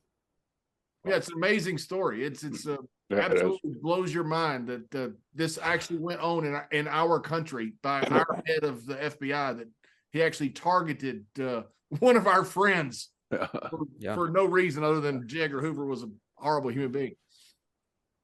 Yep. Well, there are certain things going on. This is an educational show too, Rock. So we're educating you a little bit on the history of our business. Yes. Don't believe even though we're getting tons of information from you. So, San Francisco. Now you're going out to Chicago, right? Okay, Chicago from Georgia. Yeah. So my first match on my way to Minneapolis is Chicago's International Amphitheater. Mm-hmm. Dressing rooms, as I remember them, you got a set of dressing rooms on one side and then a set of dressing rooms on the other side. Very seldom, as strange as this will sound to a lot of people, very seldom did I know who I was wrestling beforehand. Sometimes I'd get there and see the poster and I would see who I'm going to be wrestling, but it wasn't a big deal, and the names weren't that huge at that time. They were to the fans, but they were not to us, to the boys, so to speak. So I go into the dressing room, and oh my gosh, the people in there, Harley Race and Baron von Raschke and Bobby the Brain Heenan, Crusher, I believe, Ox Baker, if I recall correctly. So many of these major international stars. It's my first day in the territory. I haven't even officially gone and gotten a place yet. I'm sitting there, and there's this guy sitting next to me or just across from me in the dressing room by the name of Stan Kowalski, otherwise known as the Big K. And Big K says, "Hey, kid, who are you wrestling tonight?" I said, "I have no idea." He says, "Oh, let's grab up. Who's got a program? All right, here. Now, is this a PG rated show? Can I use something, an explicit word or not? Please. Okay. "Oh, shit," Big K said. "You're wrestling Kazo Vasiri." Crap. I said, "Okay." He says, "Listen." Do you know Cosgrove at the time? Do you know Cosgrove? I had never met him, never heard of him, never met him until I saw him coming from the other side of the building as I'm walking out. Promise you. He says, "Look, kid, you're brand new to the territory. I like you. You're a good kid. You need to know this. So this Cosgrove, he's a bit of an asshole. This guy, you go in there and he'll be like a vice. If he does that with you, kid, again, I like you. You're new and you need to know this because nobody else is going to care enough about you to tell you. You bend him back over the top rope and you punch him. I mean, you give him a hard shot. You got to lay it in there. And then he'll loosen up. You have a good match." I said, "Oh, well, thank you. Interesting." So I thought no more about it, except here's a guy who sometimes is a little stiff and you'd have to loosen him up. I'm going toward the ring. From the other side, I see this young athletic guy, and my thought process, which I remember, one of the few things I remember at the time, I said, well, looks like he's in really good shape. He's walking with confidence. he knows his business. He knows the wrestling. This should be a good match. I go in the ring with him. Tie up. Boom! He's like a vice. I said, okay. More than he should be. So I said, I know Stan Kowalski told me what I have to do. Put him up there, lean him over backward, hit him, bow. So much so that you can hear the echo, the pop, the echo around the amphitheater. Khosrow Vaziri looks at me in shock, in utter, total disbelief that I just did that to him. Then after a little while, but he loosened up. And then after a little while, that expression goes back to a normal expression. And then he gets tied again. I said, oh my gosh.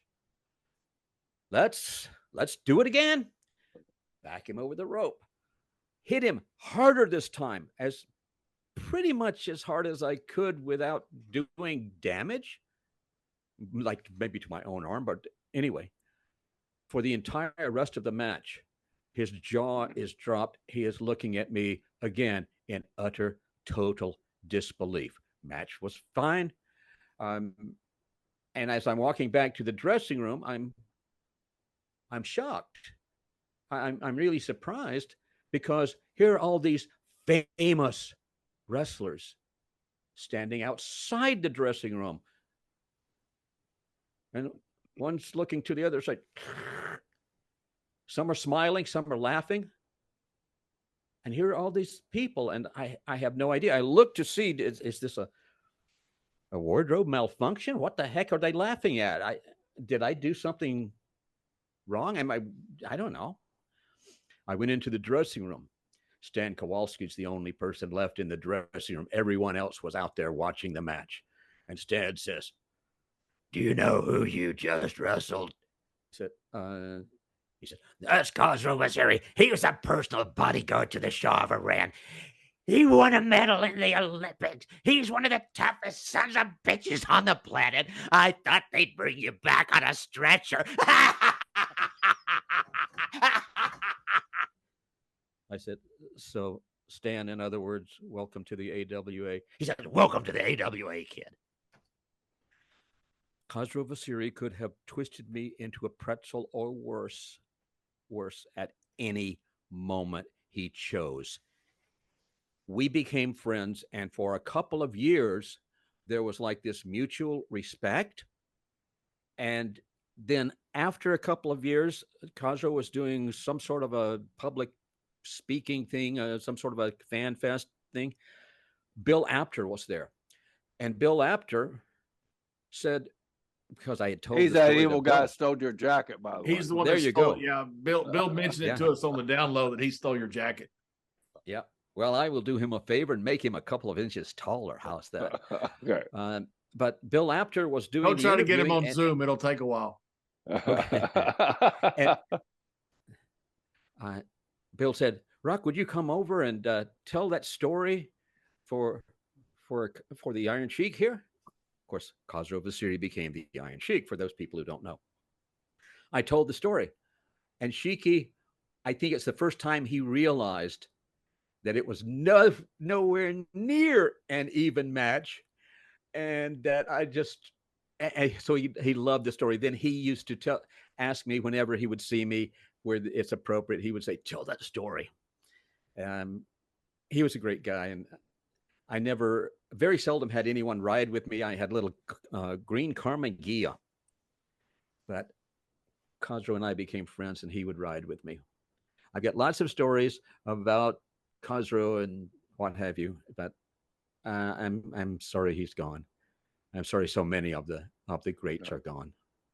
It's like I have a friend who has been involved in the wrestling business for a very long time, who says, I said, okay, you want to come with me or want to go to CAC? I'm going. Do you want me to get a ticket for you? And she says, no, all the guys are gone. She says, it's too sad. I said, yes, but one of the greatest professional wrestlers of all time, Gerald Brisco, will be there. She said, I wasn't there. you weren't there. Okay. But anyway, there's information about Shiki. That was so good. And Shiki course, was such a wonderful man. I mean, he had his demons just like we all do. But to take us now, the story that we're wanting to hear is your Hollywood story. Take us from where from Chicago. Now we get to go to Hollywood, or what do we get to do from Chicago? Well, I was up there working for Vern Gagne AWA for about a year, and I must have gone. I don't know where I went from there, but I ended up working for Roy Shire before I came to Los Angeles. Wait. Before you go, did you ever confront Paul Orndorff about stealing your name? Should we talk ill of the dead? No. Okay. I was in the dressing room. There was a reporter there who had just interviewed Mr. Orndorff, and then he said something to me, not Paul, the interviewer, the reporter, and then he said to Paul, he says, Rock Riddle says he is the original Mr. Wonderful. And I looked at the reporter and I said, that's because I am. And Paul just backed away. I never confronted him. I have no ill will. I wish that he had come to me and said, Rock, you're not real active in the business. I love the gimmick you created. I'm working with WWE. I'd like to go with it. Do you have any problem with that? I probably would have said, no, go ahead. Not realizing that I would come back and get more involved in the business a little later anyway. But the fact that he never asked, and I have wrestling magazine covers with Mr. Wonderful before he ever did any of that stuff. So I guess that's the only way to answer. I felt sorry for him when I saw him because he was telling me about his health problems and how he was ready to go and stuff like that. So were you on the After Mag covers? Yeah. How did you become Mr. Wonderful? Did we cover that? And why would Go After steal your robe? Why anybody would steal the robe is beyond me. They can't sell it. They can't put it on eBay. They can't wear it. It says Mr. Wonderful. It has all this. It's so obvious that it's mine. Or Paul's. And I created the Mr. Wonderful character, as I told you. So, okay, there you go. How did you create it? What was the deal? You're just remember? I was thinking. That's the reason I'm asking. I'm old. Yeah. Okay. Once this is up, and are we live? We're not live, are we? No, we're not live. Oh, good. But once we are up and live, Jerry, you can go back and watch this and hear the answer again. It's where I was creating if I could sit front row ringside and see my ultimate. And you came up with the idea of Mr. Wonderful. Yeah. It's just natural. In fact, that extreme heel, I'll say it, character is so close. It's so close under the skin, so very lightly under the skin. It can come out quite easily, and every once in a while that wants to come out, and I have to say, no, that's inappropriate. You do not want to end up explaining this to a judge somewhere. Let the person be an idiot and go away. When I was in that dressing room with Stan Kowalski, Harley Race asked me a question. What a great guy. Wow. Harley Race. Wonderful man. Harley was a wonderful person. Yeah, absolutely. What an inspiration. And when I look back and I see all the people I knew and I shared dressing rooms with and I was able to be in the ring with, it's like, wow. I had a blessed life, had a great life. Well, tell us a little bit about your Hollywood days, Rock. Okay. I want to go to Hollywood, man. That's exciting to me. Okay, I won't tell you what Harley said to me in the dressing room then. I'll just keep going. Okay. Very short. Harley Race says, "Hey, where are you wrestling tomorrow?" And I said, "I think Bismarck, North Dakota." He says, "You want to ride with me?" And I looked around, and somehow there was an energy change in the room, and I see people smiling and looking away. And I said, "No, I already have that taken care of, but thank you very much." Harley used to get the new guys in the territory. He would go incredibly fast, become airborne in certain instances, while this person would be screaming and begging for him to stop and let them out. It was a fun thing. Okay, so now I'm ready for the question. What's the question? Harley was a wild driver. I'll say that. Yeah. Oh my gosh. Yeah. You were asking about Hollywood. Hollywood. Let's take us to Hollywood. How you became Hollywood Rock Riddle. Well, I don't know. I think you're the only one who's ever called me that, but that's okay. I heard from a friend that there was something called the Gong Show, and that I should put an act together for it. And I watched it, and I said, "Oh, this is great. People are taking this seriously. I think they have professional talent on there and amateur talent." So I put together something where I would sing badly, break boards with my hands, beat up a dummy, ending up with an elbow drop. And so I did that. I met Chuck Barris. Chuck Barris really liked me. I did 7 shows for him. He offered me, we discussed becoming a running gag on the show, and I was involved in a personal relationship at that time that messed up that and some other things. That's my only excuse. But Chuck Barris was really nice, and no matter how busy he was, every time I saw him, he would basically stop what he was doing. He would say, "Sit down," and we'd spend 15, 20 minutes talking, and he would say, "How's your career? What are you doing?" etc. I worked with Sly Stallone on a movie called Paradise Alley. That's an interesting story. If you'd like to hear that one. Please. Okay, thank you. Here's the way I met Sly Stallone, and it will work right into this story. I'm at Holiday Spa across the street from the famous Chinese theater in Hollywood. It's medical buildings now, but there was a spa in there, and I'm on a bench press. This guy walks in with boxing trunks on, which is so inappropriate. I said, "Who's this crazy guy?" And so I'm paying little attention, and he walks up to me, and he says, "Hey, name's Stallone."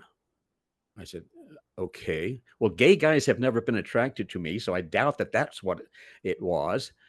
But I'm looking at this weirdo in the gym." And then especially when he said, we talked a little bit, I'm trying to get rid of him, and he said, Sylvester Stallone. I said, "Okay, here's a nut who named himself after a cartoon character cat. This is going to be really productive. I'm going to go to a different piece of equipment." However, we got to know each other. We got to be, I wouldn't say really close friends, but we would work out together and there at the spa several times a week. I ended up, along with Professor Tora Tanaka, forming an accelerated self-defense school, and he was one of the students there before he wanted to take it to his own home and privately with Tanaka-san, the late Tanaka. So at one point, to give you an idea, and then I'll tell you what he offered me. At one point, and this is after he's done Rocky, and he's before Rocky, during Rocky, and after Rocky, I worked with him. And I'm on another piece of equipment. He walks in, and he'll go to the lat machine, for example. And I said, "Hey, I'm using that." He says, "Over there." I said, "I'm supersetting. Don't use it."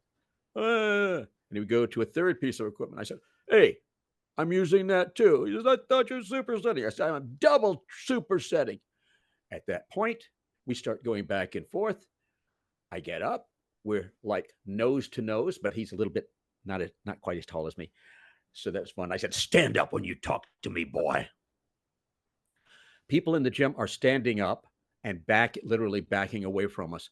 They know that at any moment we're going to come to blows, until Sly and I can't keep a straight face anymore, and we break character. And then they really don't like us because we just had them. Sly Stallone told me, he said, I'm doing another movie. It's going to be called Hell's Kitchen, and I'd like you to do the coordinating for the wrestling, and I'd like to. I got a nice part in there in mind for you." And I said, "Okay, no, not a problem. However, I can be of assistance to you." He says, "Yeah, it's about wrestling. It's back in the '40s, whatever it was." Okay, way before I was born. So every time we were friendly, and he would come into he came into the gym one time, and this time it's a different time. He's not making eye contact. It's like he wants to talk to me, but he's avoiding talking to me. And finally, he comes up. He says, "I need to talk to you." I said, "Okay." He said, I was going to play the wrestler in this thing, Hell's Kitchen movie, and I was working out with one of the guys, and one of the real wrestlers, and I realized with real wrestlers in this movie, they're not going to take it easy on me because I'm a movie star. In fact, they may make it more difficult. So I've rewritten everything, and I'm no longer the wrestler. I'm going to play the brother, and I've got this Lee Catalino guy. He's big. He's really good. He's going to play the wrestler. I said, "Okay." He says, "Yeah," and I changed the title from Hell's Kitchen to Paradise Alley. I said, "Okay." I said, "So what's the challenge here that you're not telling me?" He says, "You're still going to be in it, Rock, but it's going to be a small role. It's not going to be the big role, the one that Terry Funk played, Frankie the Thumper."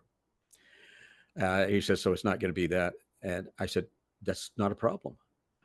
I said, "Sly, the ego that you see in the ring is one thing, but right now you talking to me, I want to be involved in whatever way is best for the project. If me running for coffee and donuts is best for your film, that I'll be happy to do that. If me not being associated with it at all is best, that's fine. If doing a large role is fine. If doing a small role is fine. It's all about making the film profitable and making it the very best that it can possibly be." Same philosophy and truth that I put out there and lived throughout my wrestling career. And I think that that relationship that we had, I think that friendship became a little tighter as a result. So I played a small role, and Terry Funk played Frankie the Thumper. Okay, we're on the set, the first day of filming. And at one point, as they're setting up lights, getting everything together, Sly is sitting there by himself, and he's not busy.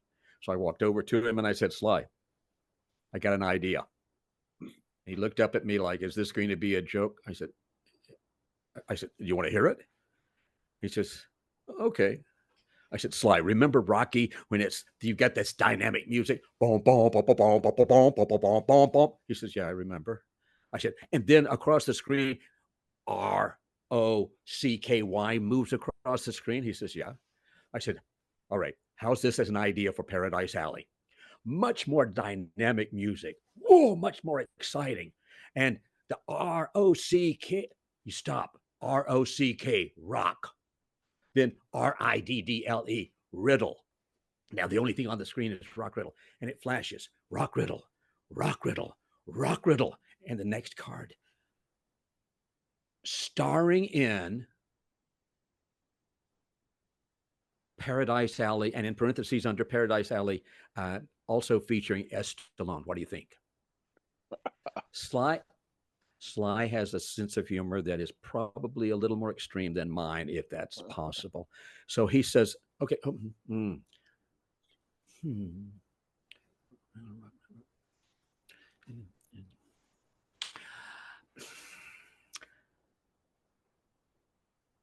I don't think so." So that was his response. Rather than being rejected right away, it's like he's really thinking about that.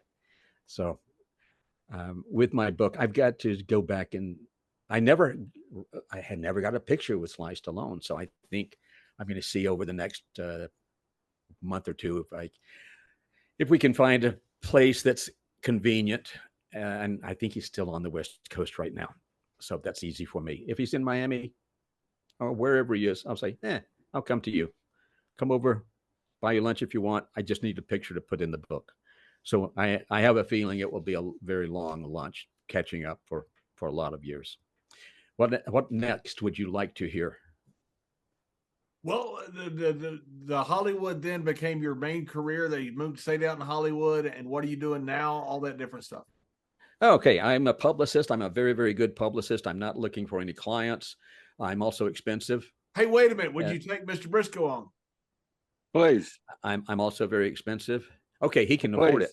Yeah, in fact, I'll charge you more. But Thank the you. idea, I write. Gee, it sounds like I'm just saying how amazing I am this entire time. I'm a really good publicist. You are truly amazing, Rock. Yeah. Hey, what can I tell you?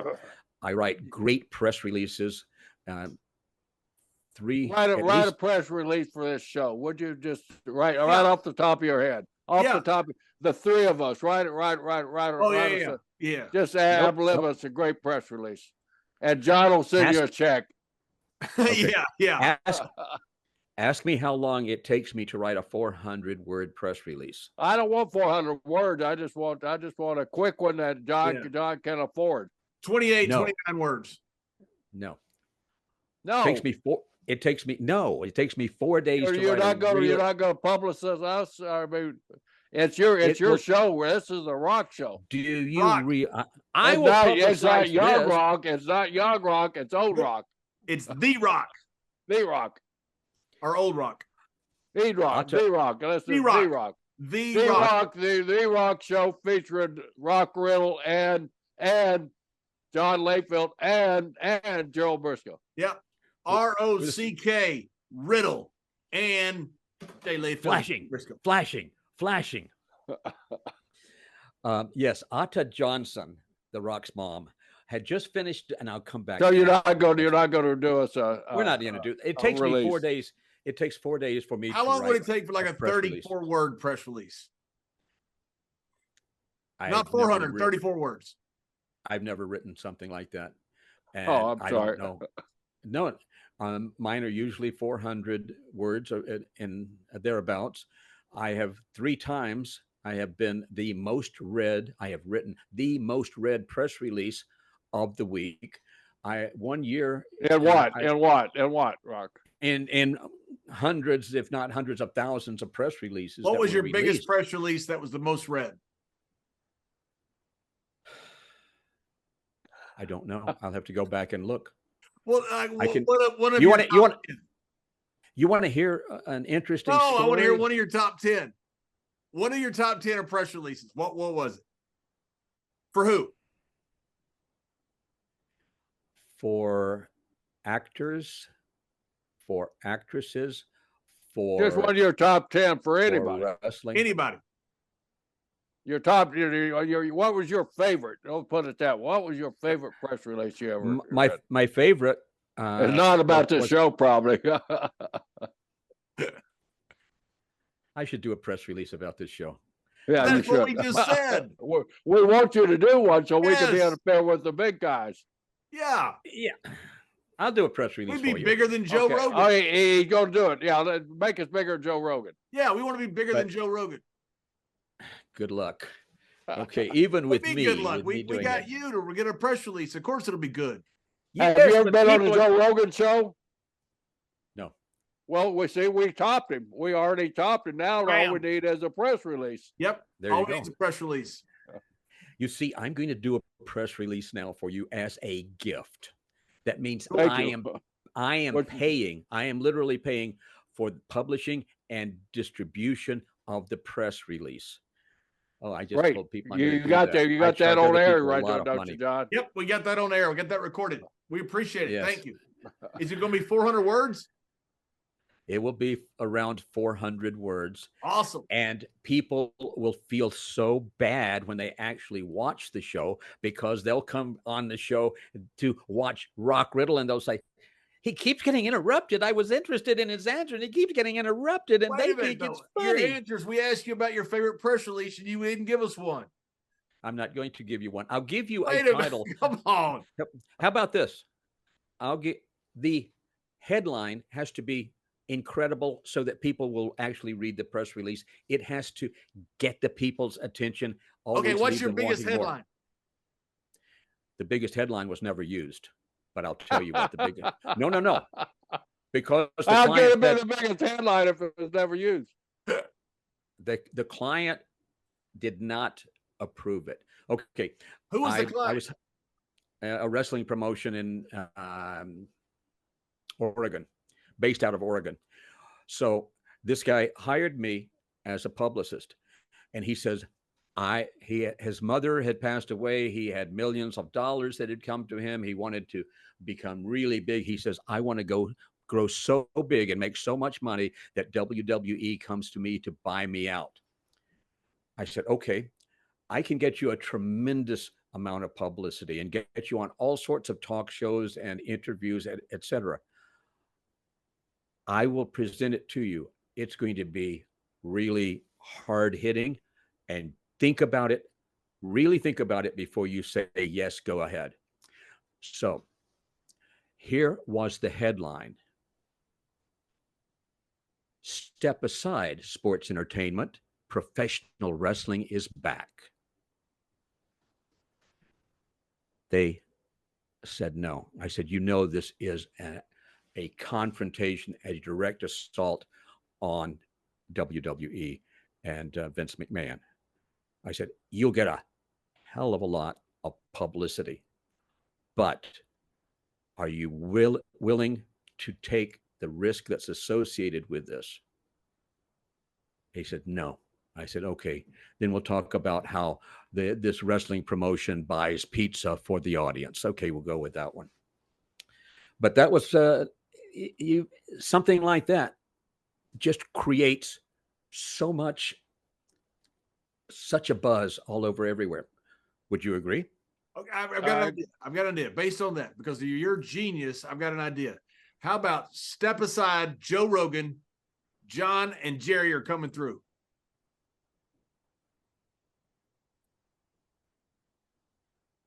I would say the same thing to you.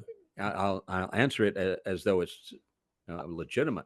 I would say the same thing it to is you. legitimate. It is legitimate. We want this, Rock. Please do us a favor and write us a publicist press. I've never had a publicist. I don't know what they do.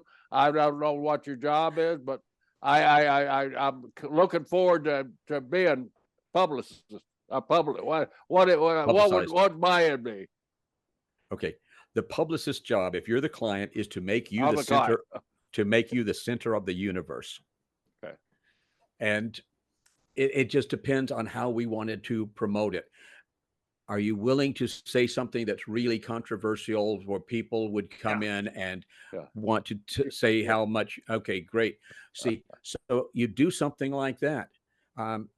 You could do something. It's been done so many times already, but something as outrageous as Rock Riddle says Dwayne Johnson stole his moniker.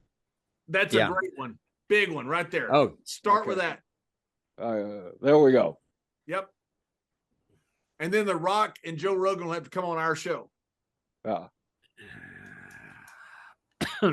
who's been your biggest client?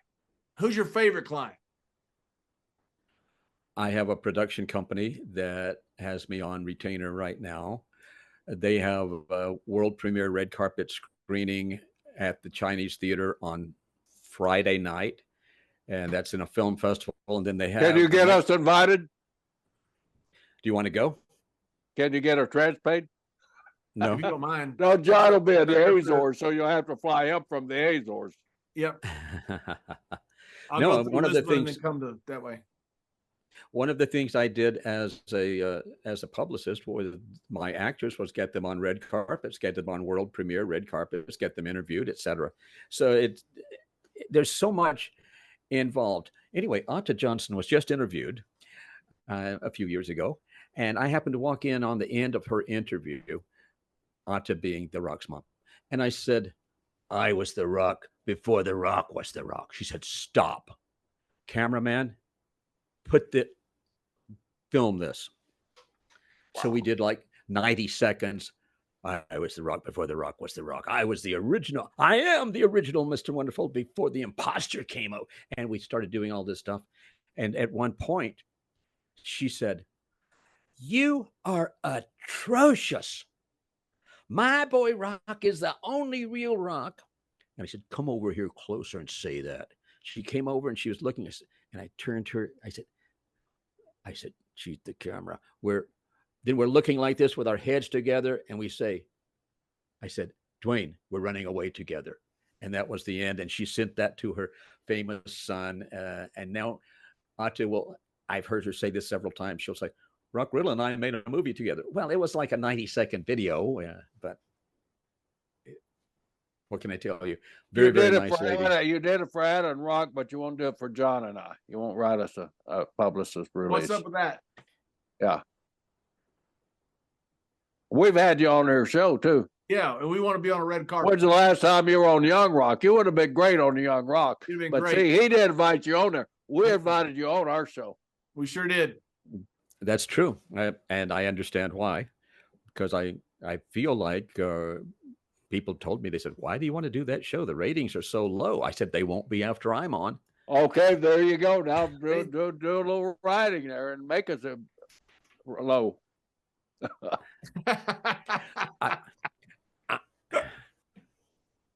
Please, Rock, please. We're begging you. How often on global TV do you get begged to be a publicist for somebody? That's right. I turn most people down. Global TV. However, you're not going to turn us down, right? I can't say it ain't so, Rock. Say it ain't so. Say it ain't. Say, Gerald Brisco, I'll be happy. John Layfield, I'll be happy to write a press release about this show for you guys. Because I've enjoyed my time on here so much. You've had a good time, right? Yeah, it's been fun. Yes, it's been amazing. I have all of these stories that I could have told you, but the ones I told you. Which one? What's your favorite stories you want to tell that you weren't able to tell? And we'll give you the time right now. If you'll do the publicist for us. Right. But if you don't, we're gonna chop this thing up like chopped mincemeat, like you did Conroe in that match, made chopped meat out of it. That's right. Wow, that's still amazing to me because he could have made me taller. He could have made me the height I want. What's to be. Your favorite? You could have been the tallest Rock. That's right. So what's your favorite story? Well, the Conroe Vasiri story is one of the favorites. And well, you got to tell that one. So you told the whole story. What do you mean? What did you say? What story do you want to tell? Please tell one of the stories you wanted to tell, and John and I will not say a word. Nope. You lie. I don't think you can do that. No, please. All right. Here we go. I had 3, 2, 1, Rock.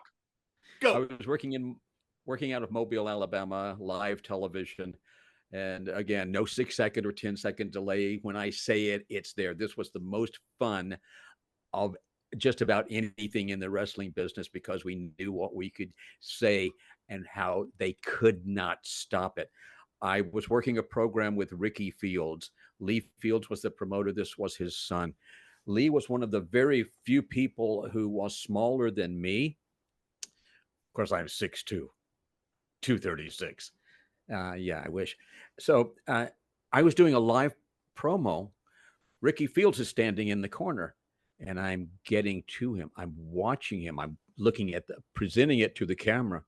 But over here, I'm watching Ricky Fields, and I just start cutting him down and putting a little truth in to the point that I'm getting to him. I keep going, keep needling. I think I've got him almost to the point that he's going to come over and attack me. Did not get to that point. We had a hair versus hair match that was upcoming. That was going to be, at least one of them was going to be in Dothan, Alabama. We're in the ring. We're promoting this upcoming match. Ricky Fields has a pair of scissors, and they are pointed scissors.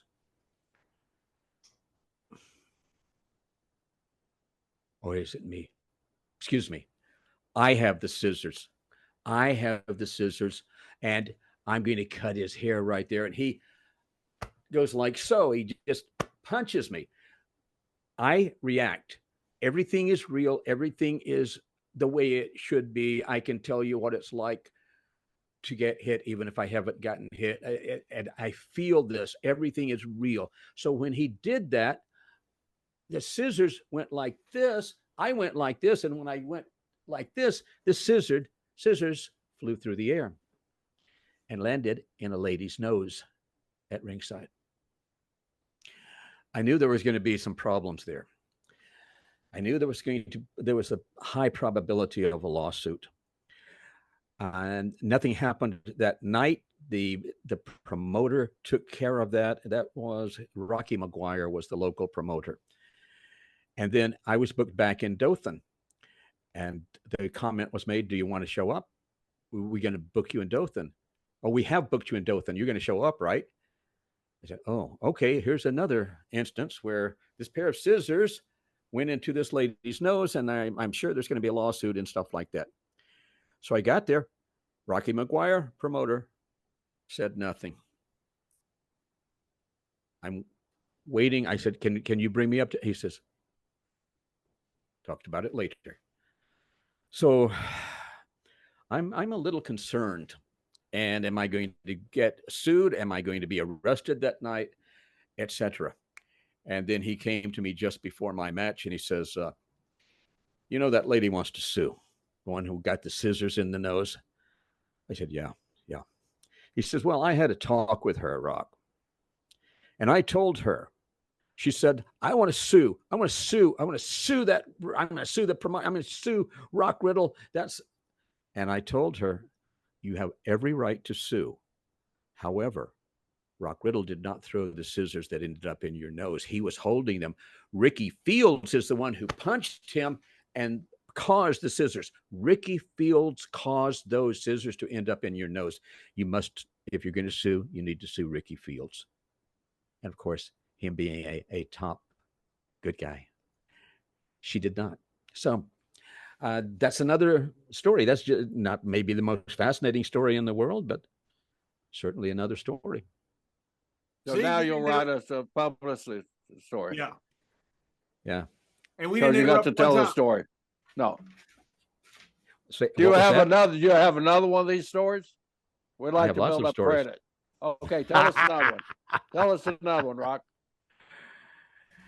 We used to do live television in Pensacola and then Dothan. Sometimes I averaged for a long time. I averaged 10 matches per week. I know that you understand how that works, probably better than I do. But I remember doing live television just about every Saturday at 11 o'clock in Pensacola. We would go in and just to bring things up to date. And this is my way of saying everyone question everything. So we're watching just before we go on in the green room. There's the news, and we're watching that. We're not watching it to find out what is happening news-wise. We're watching it for its entertainment value, and we're deconstructing. We're saying, okay, if the American public believes that story from that point of view, who benefits power-wise or financially or both? There we go. And we would work it out. The same thing, whoever the president was at that time, would say, oh, what's his gimmick? Why is he saying this? This is the speech. What's really going on? So that was just my way of saying that we've been aware, that we in the business have been aware of manipulation, major manipulation that's been going on since probably way before we were ever here. So believe nothing that you see, only half of what or believe nothing you hear and only about half of what you see. And now stuff is being seen that's not there too. We're not going to talk about the upcoming holograms and things of that sort. Are you a conspiracy theorist, Rock? Well, I don't know if I were. If I had been a conspiracy theorist, I would say, didn't almost all of my conspiracy theories become reality in the last 3, 4, 5 years? Whoa, but I would never say that. Sometimes people say, Rock, you're paranoid. And my response, yes. My response would be, yes, I may be paranoid. This is going to be good. And as a conspiracy theorist, we had a young man on, which I'm sure you know, the great Scott Casey, Cowboy Scott Casey. You run across Scott? Okay. Yes. Scott and his travels with Mil Mascaris, Wahoo McDaniels, and Tom Jones. You know all those characters, right? Yep. Yep. They were out somewhere in the middle of Texas, and they saw a UFO. Okay. Now, in your travels, have you ever experienced anything? Have you ever had a sighting of extraterrestrial objects flying around the air besides flying chairs? You know, I also am a private pilot, so I can tell Oh, you of that. course, of course. So tell us. Yes, I used to fly myself from town to town occasionally. Um, Stop for food. Okay, lots of stories about airplane. Now, But when you were I, in I, the air, did you ever run across a UFO? I Or have what do seen they some call them nowadays, John? A UAPs UAP, unidentified aerial phenomenon or something. phenomenon. Yeah, I have seen things that I wasn't exactly sure what they were, but I could not tell you that they were craft from origins unknown. I will tell you that my own belief, and based on some limited knowledge, I have too much knowledge and too much insight from too many people who tell me things they should not tell me. But whatever you think progress is in aircraft or craft that fly, whatever, project 100 years in the future. That's what's out there now. We are to believe that the SR-71 Blackbird is still the fastest aircraft there is. Well, that came out of top secret clearance or top secret classification and became publicly known in the late 60s. So we've made no progress at all. So are these the things that are out there now? Are they ours or someone else's terrestrial that are just 100 years in the future, and it'll take 100 years before people are made aware of them officially? Or are they from a different dimension? Or are they from other beings? One never knows. But when you do see, oh boy, conspiracy theorist, if you do see if you hear the idea, if all of a sudden everybody's talking about aliens from another world invading planet Earth, and you actually see them, it's a holographic technology that I first heard about way over 10 years ago, and said, here's something in the pipeline to keep the people afraid. So do you think Well, Casey and Wahoo saw a UFO?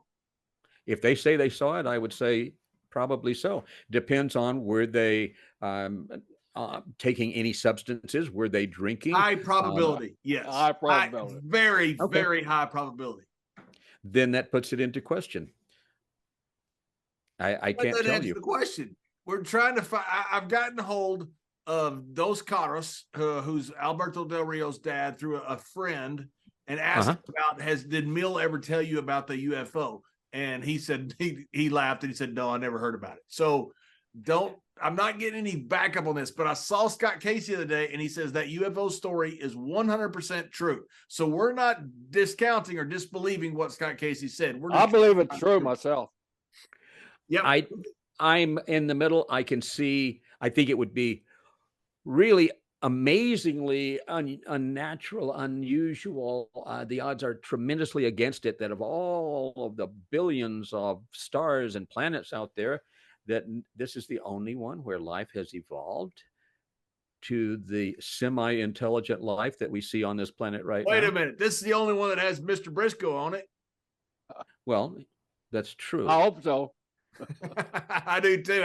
I've been stretched enough by the one here. Yeah. So will you write us the publicist notice? I'll write you a press release. I will write it, and then I will get the link to you, and I will strongly suggest to you that you get that out everywhere you possibly can. I also give me some time to write it. I've got a lot of things going on. Now we drop a week from tomorrow. Yeah, I'll print it up and I'll put it on all the telephone poles around in the neighborhood. Now, part of being a publicist is getting the word out. Yeah, through your publicist firm. So you were telling us you'll write it, but we got to be responsible for getting it out, right? Yeah, you got to get it out for us. Look, you got to get it out for us. It's your show, Rock. It's your show. We want to be bigger than Joe Rogan. Okay. Now, I'm taking on the expense to write as a gift, to Cool. write the press release and to have it published and to have it distributed, which costs me actual dollars. Beyond that, that's all I'm doing. If you wanted to pay me as a publicist and you said, Rock, we really want to go all out, I'd say $7,000 a month, give you a deal, and we'll do it. But other than that, No. And then I'd give you a list of no. and no. And like I said before, I'm not looking for clients. I'm really not. I stay as busy as I want to stay. We're not looking for a publicist. We're just looking for a handout. We're looking for something free. We want something absolutely free. No strings attached. We've had you on this show, and we think it's worth the $7,000. Yep.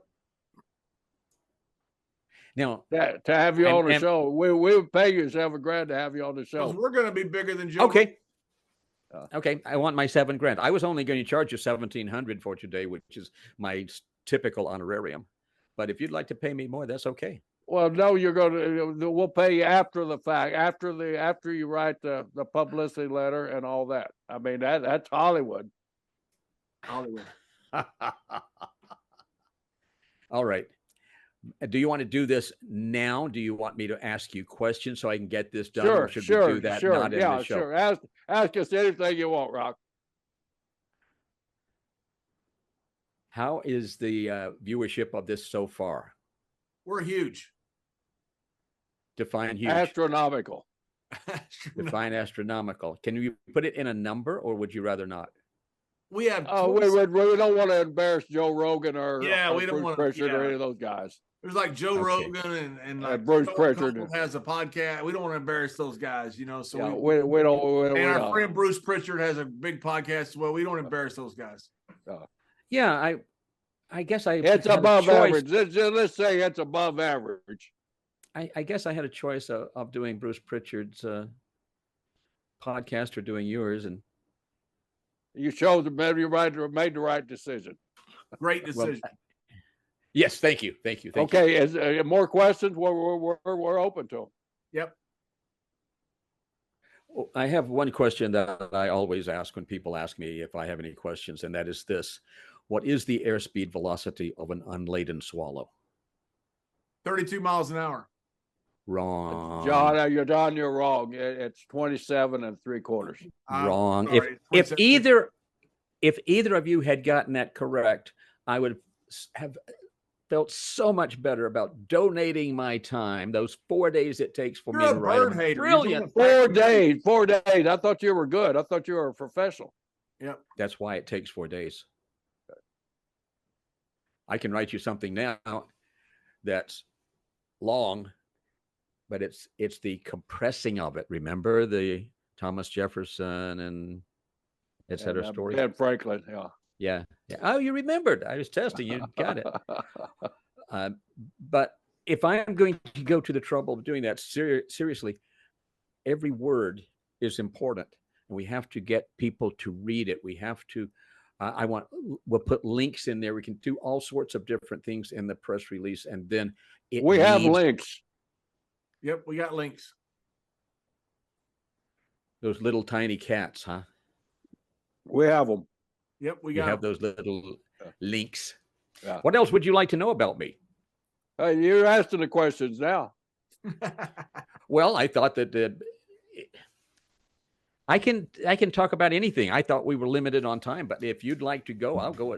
I've got another show I have to do in a little later in the afternoon, but we can go until then. Oh, you're on the West Coast time, so it's still early in the day for you. I wrote 100 full-page newspaper stories about wrestling. It was called Rock Riddle's Wrestling Review. That was for a weekly newspaper in the Los Angeles area, and was the third most read, I guess, weekly paper. But I'm going to start putting those up on my site, which is rockriddle.info. In fact, I think I've got 5 or 6 of them up there. Tell us a little bit about the Rock Riddle info. It's a website, and all you have to do is go to rockriddle.info, and you'll see it. 4-time Hall of Famer, thanks to Jerry Brisco. Okay, thanks to Jerry Brisco. And in return to that, thanks to Jerry Brisco, seems like a little publicity from a professional publisher would pay me back for that. Yep, I agree. Right, John? I agree completely. And it was John's backing that actually got you in. Yep, 100%. Okay. See, I'm not sure whether that's true or not. It's true. Oh, it's true. Oh, it's true. It's really true. Damn true. With his check, he got you in. Excellent. Sergeant Slaughter was telling me, 6-8 months ago, I guess we were talking. And I said, well, verbally, I'm going to be inducted, but I don't have anything in writing yet. And he said, oh, you know about that? I said, well, I've heard it. He says, okay, in that case, I've been pushing for you also. Jerry Brisco, myself, etc. So that was very nice. First time Sergeant Slaughter and I had dinner together was in Burlington, North Carolina. We always were in different places, and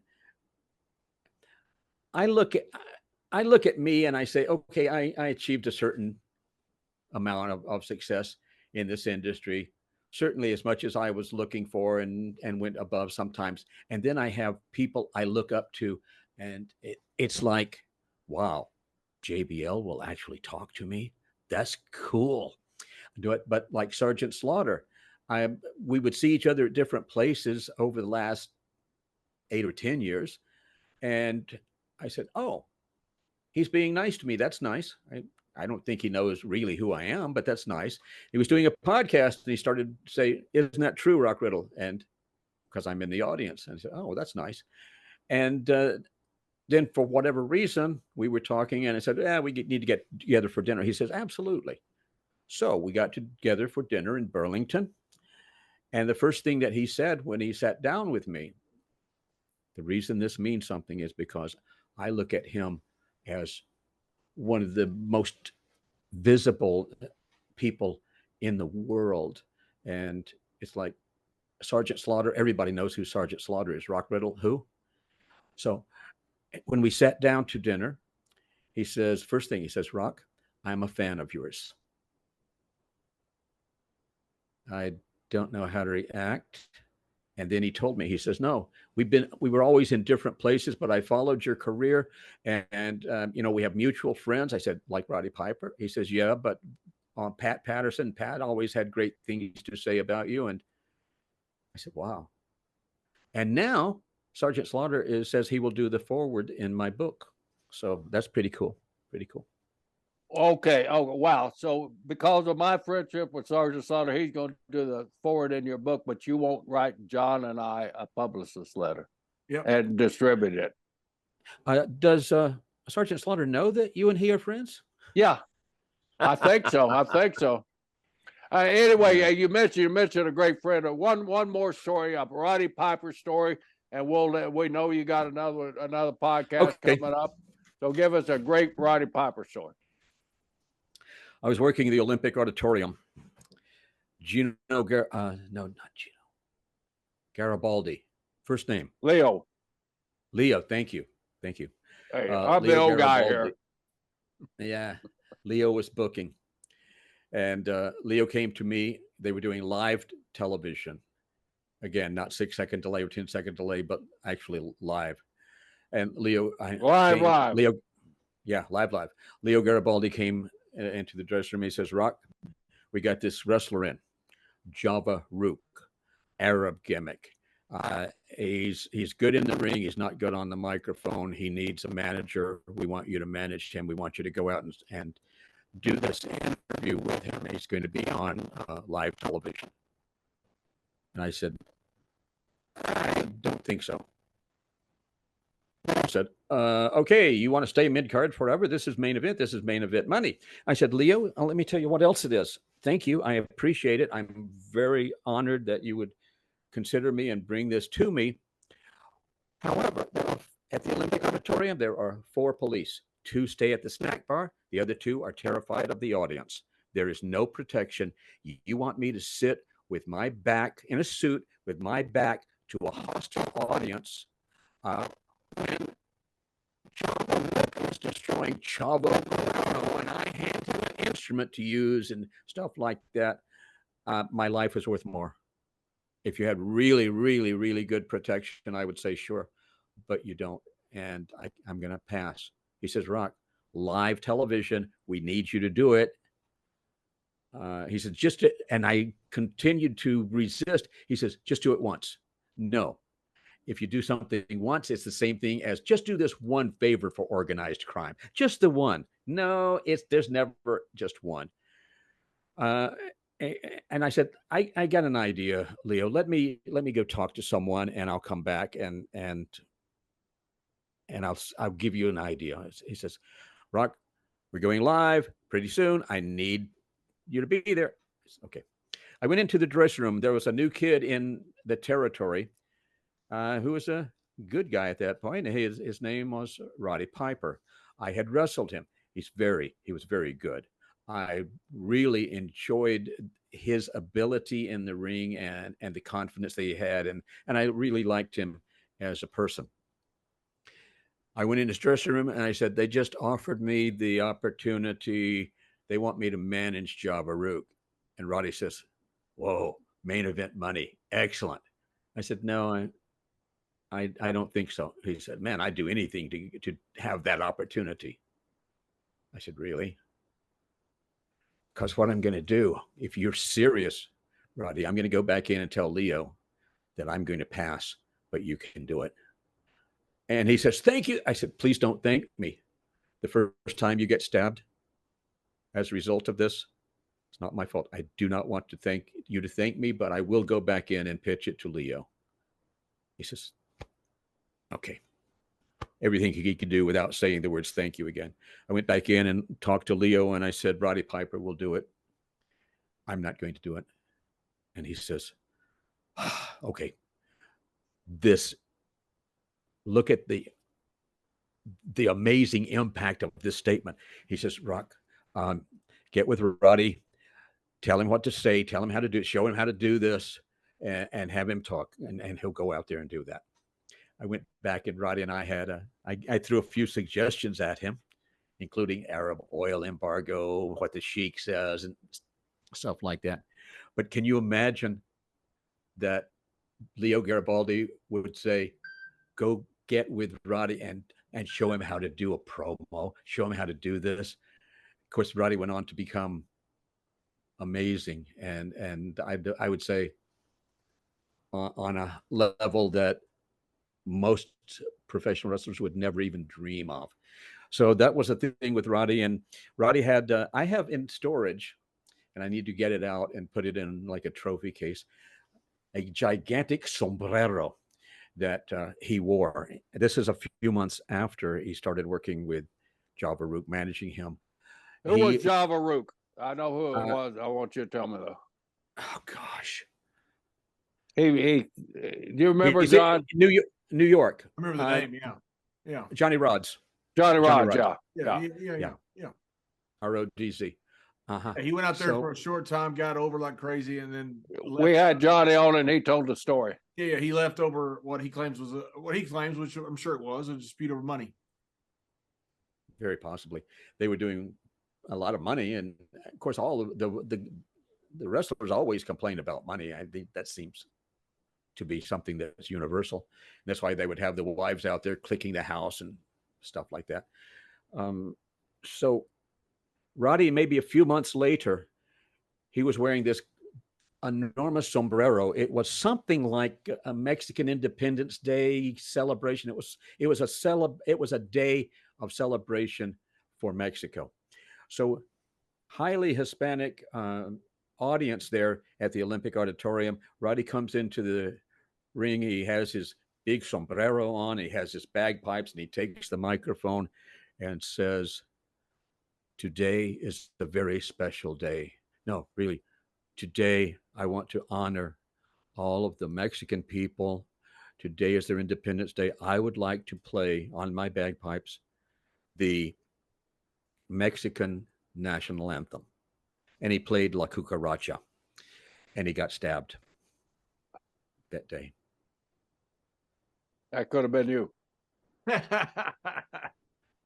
I think he ended up getting stabbed a couple of times, but that's Yeah, the he one did. time, the first time.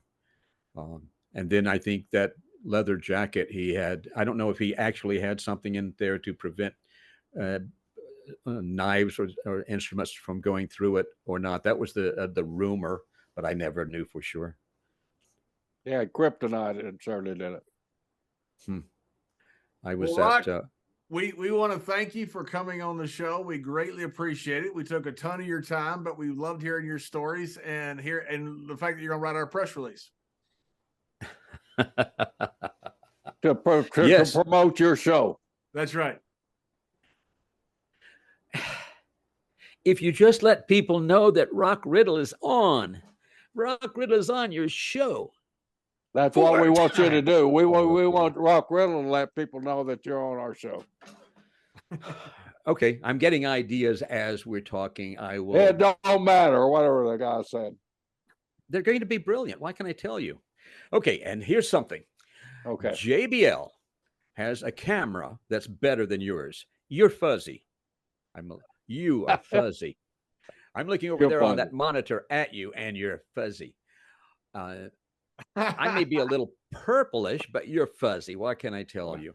So if I'm going to go to all of this time and expense to write a press release for you, I need this to become not just a first-rate experience way beyond a podcast, way beyond a video log, but an actual experience. So, Jerry, different camera. We can't use that because that's a Joe Rogan experience. That's right, the Joe Rogan experience. That's our big. So we already got sued. Yep, that's right. Experience is not a copyrighted word. It is if you're Joe Rogan. If you put Joe Rogan there. Ooh, here we go. We'll say, guess who Joe Rogan is having on his show? Click the link here and it'll come to your show.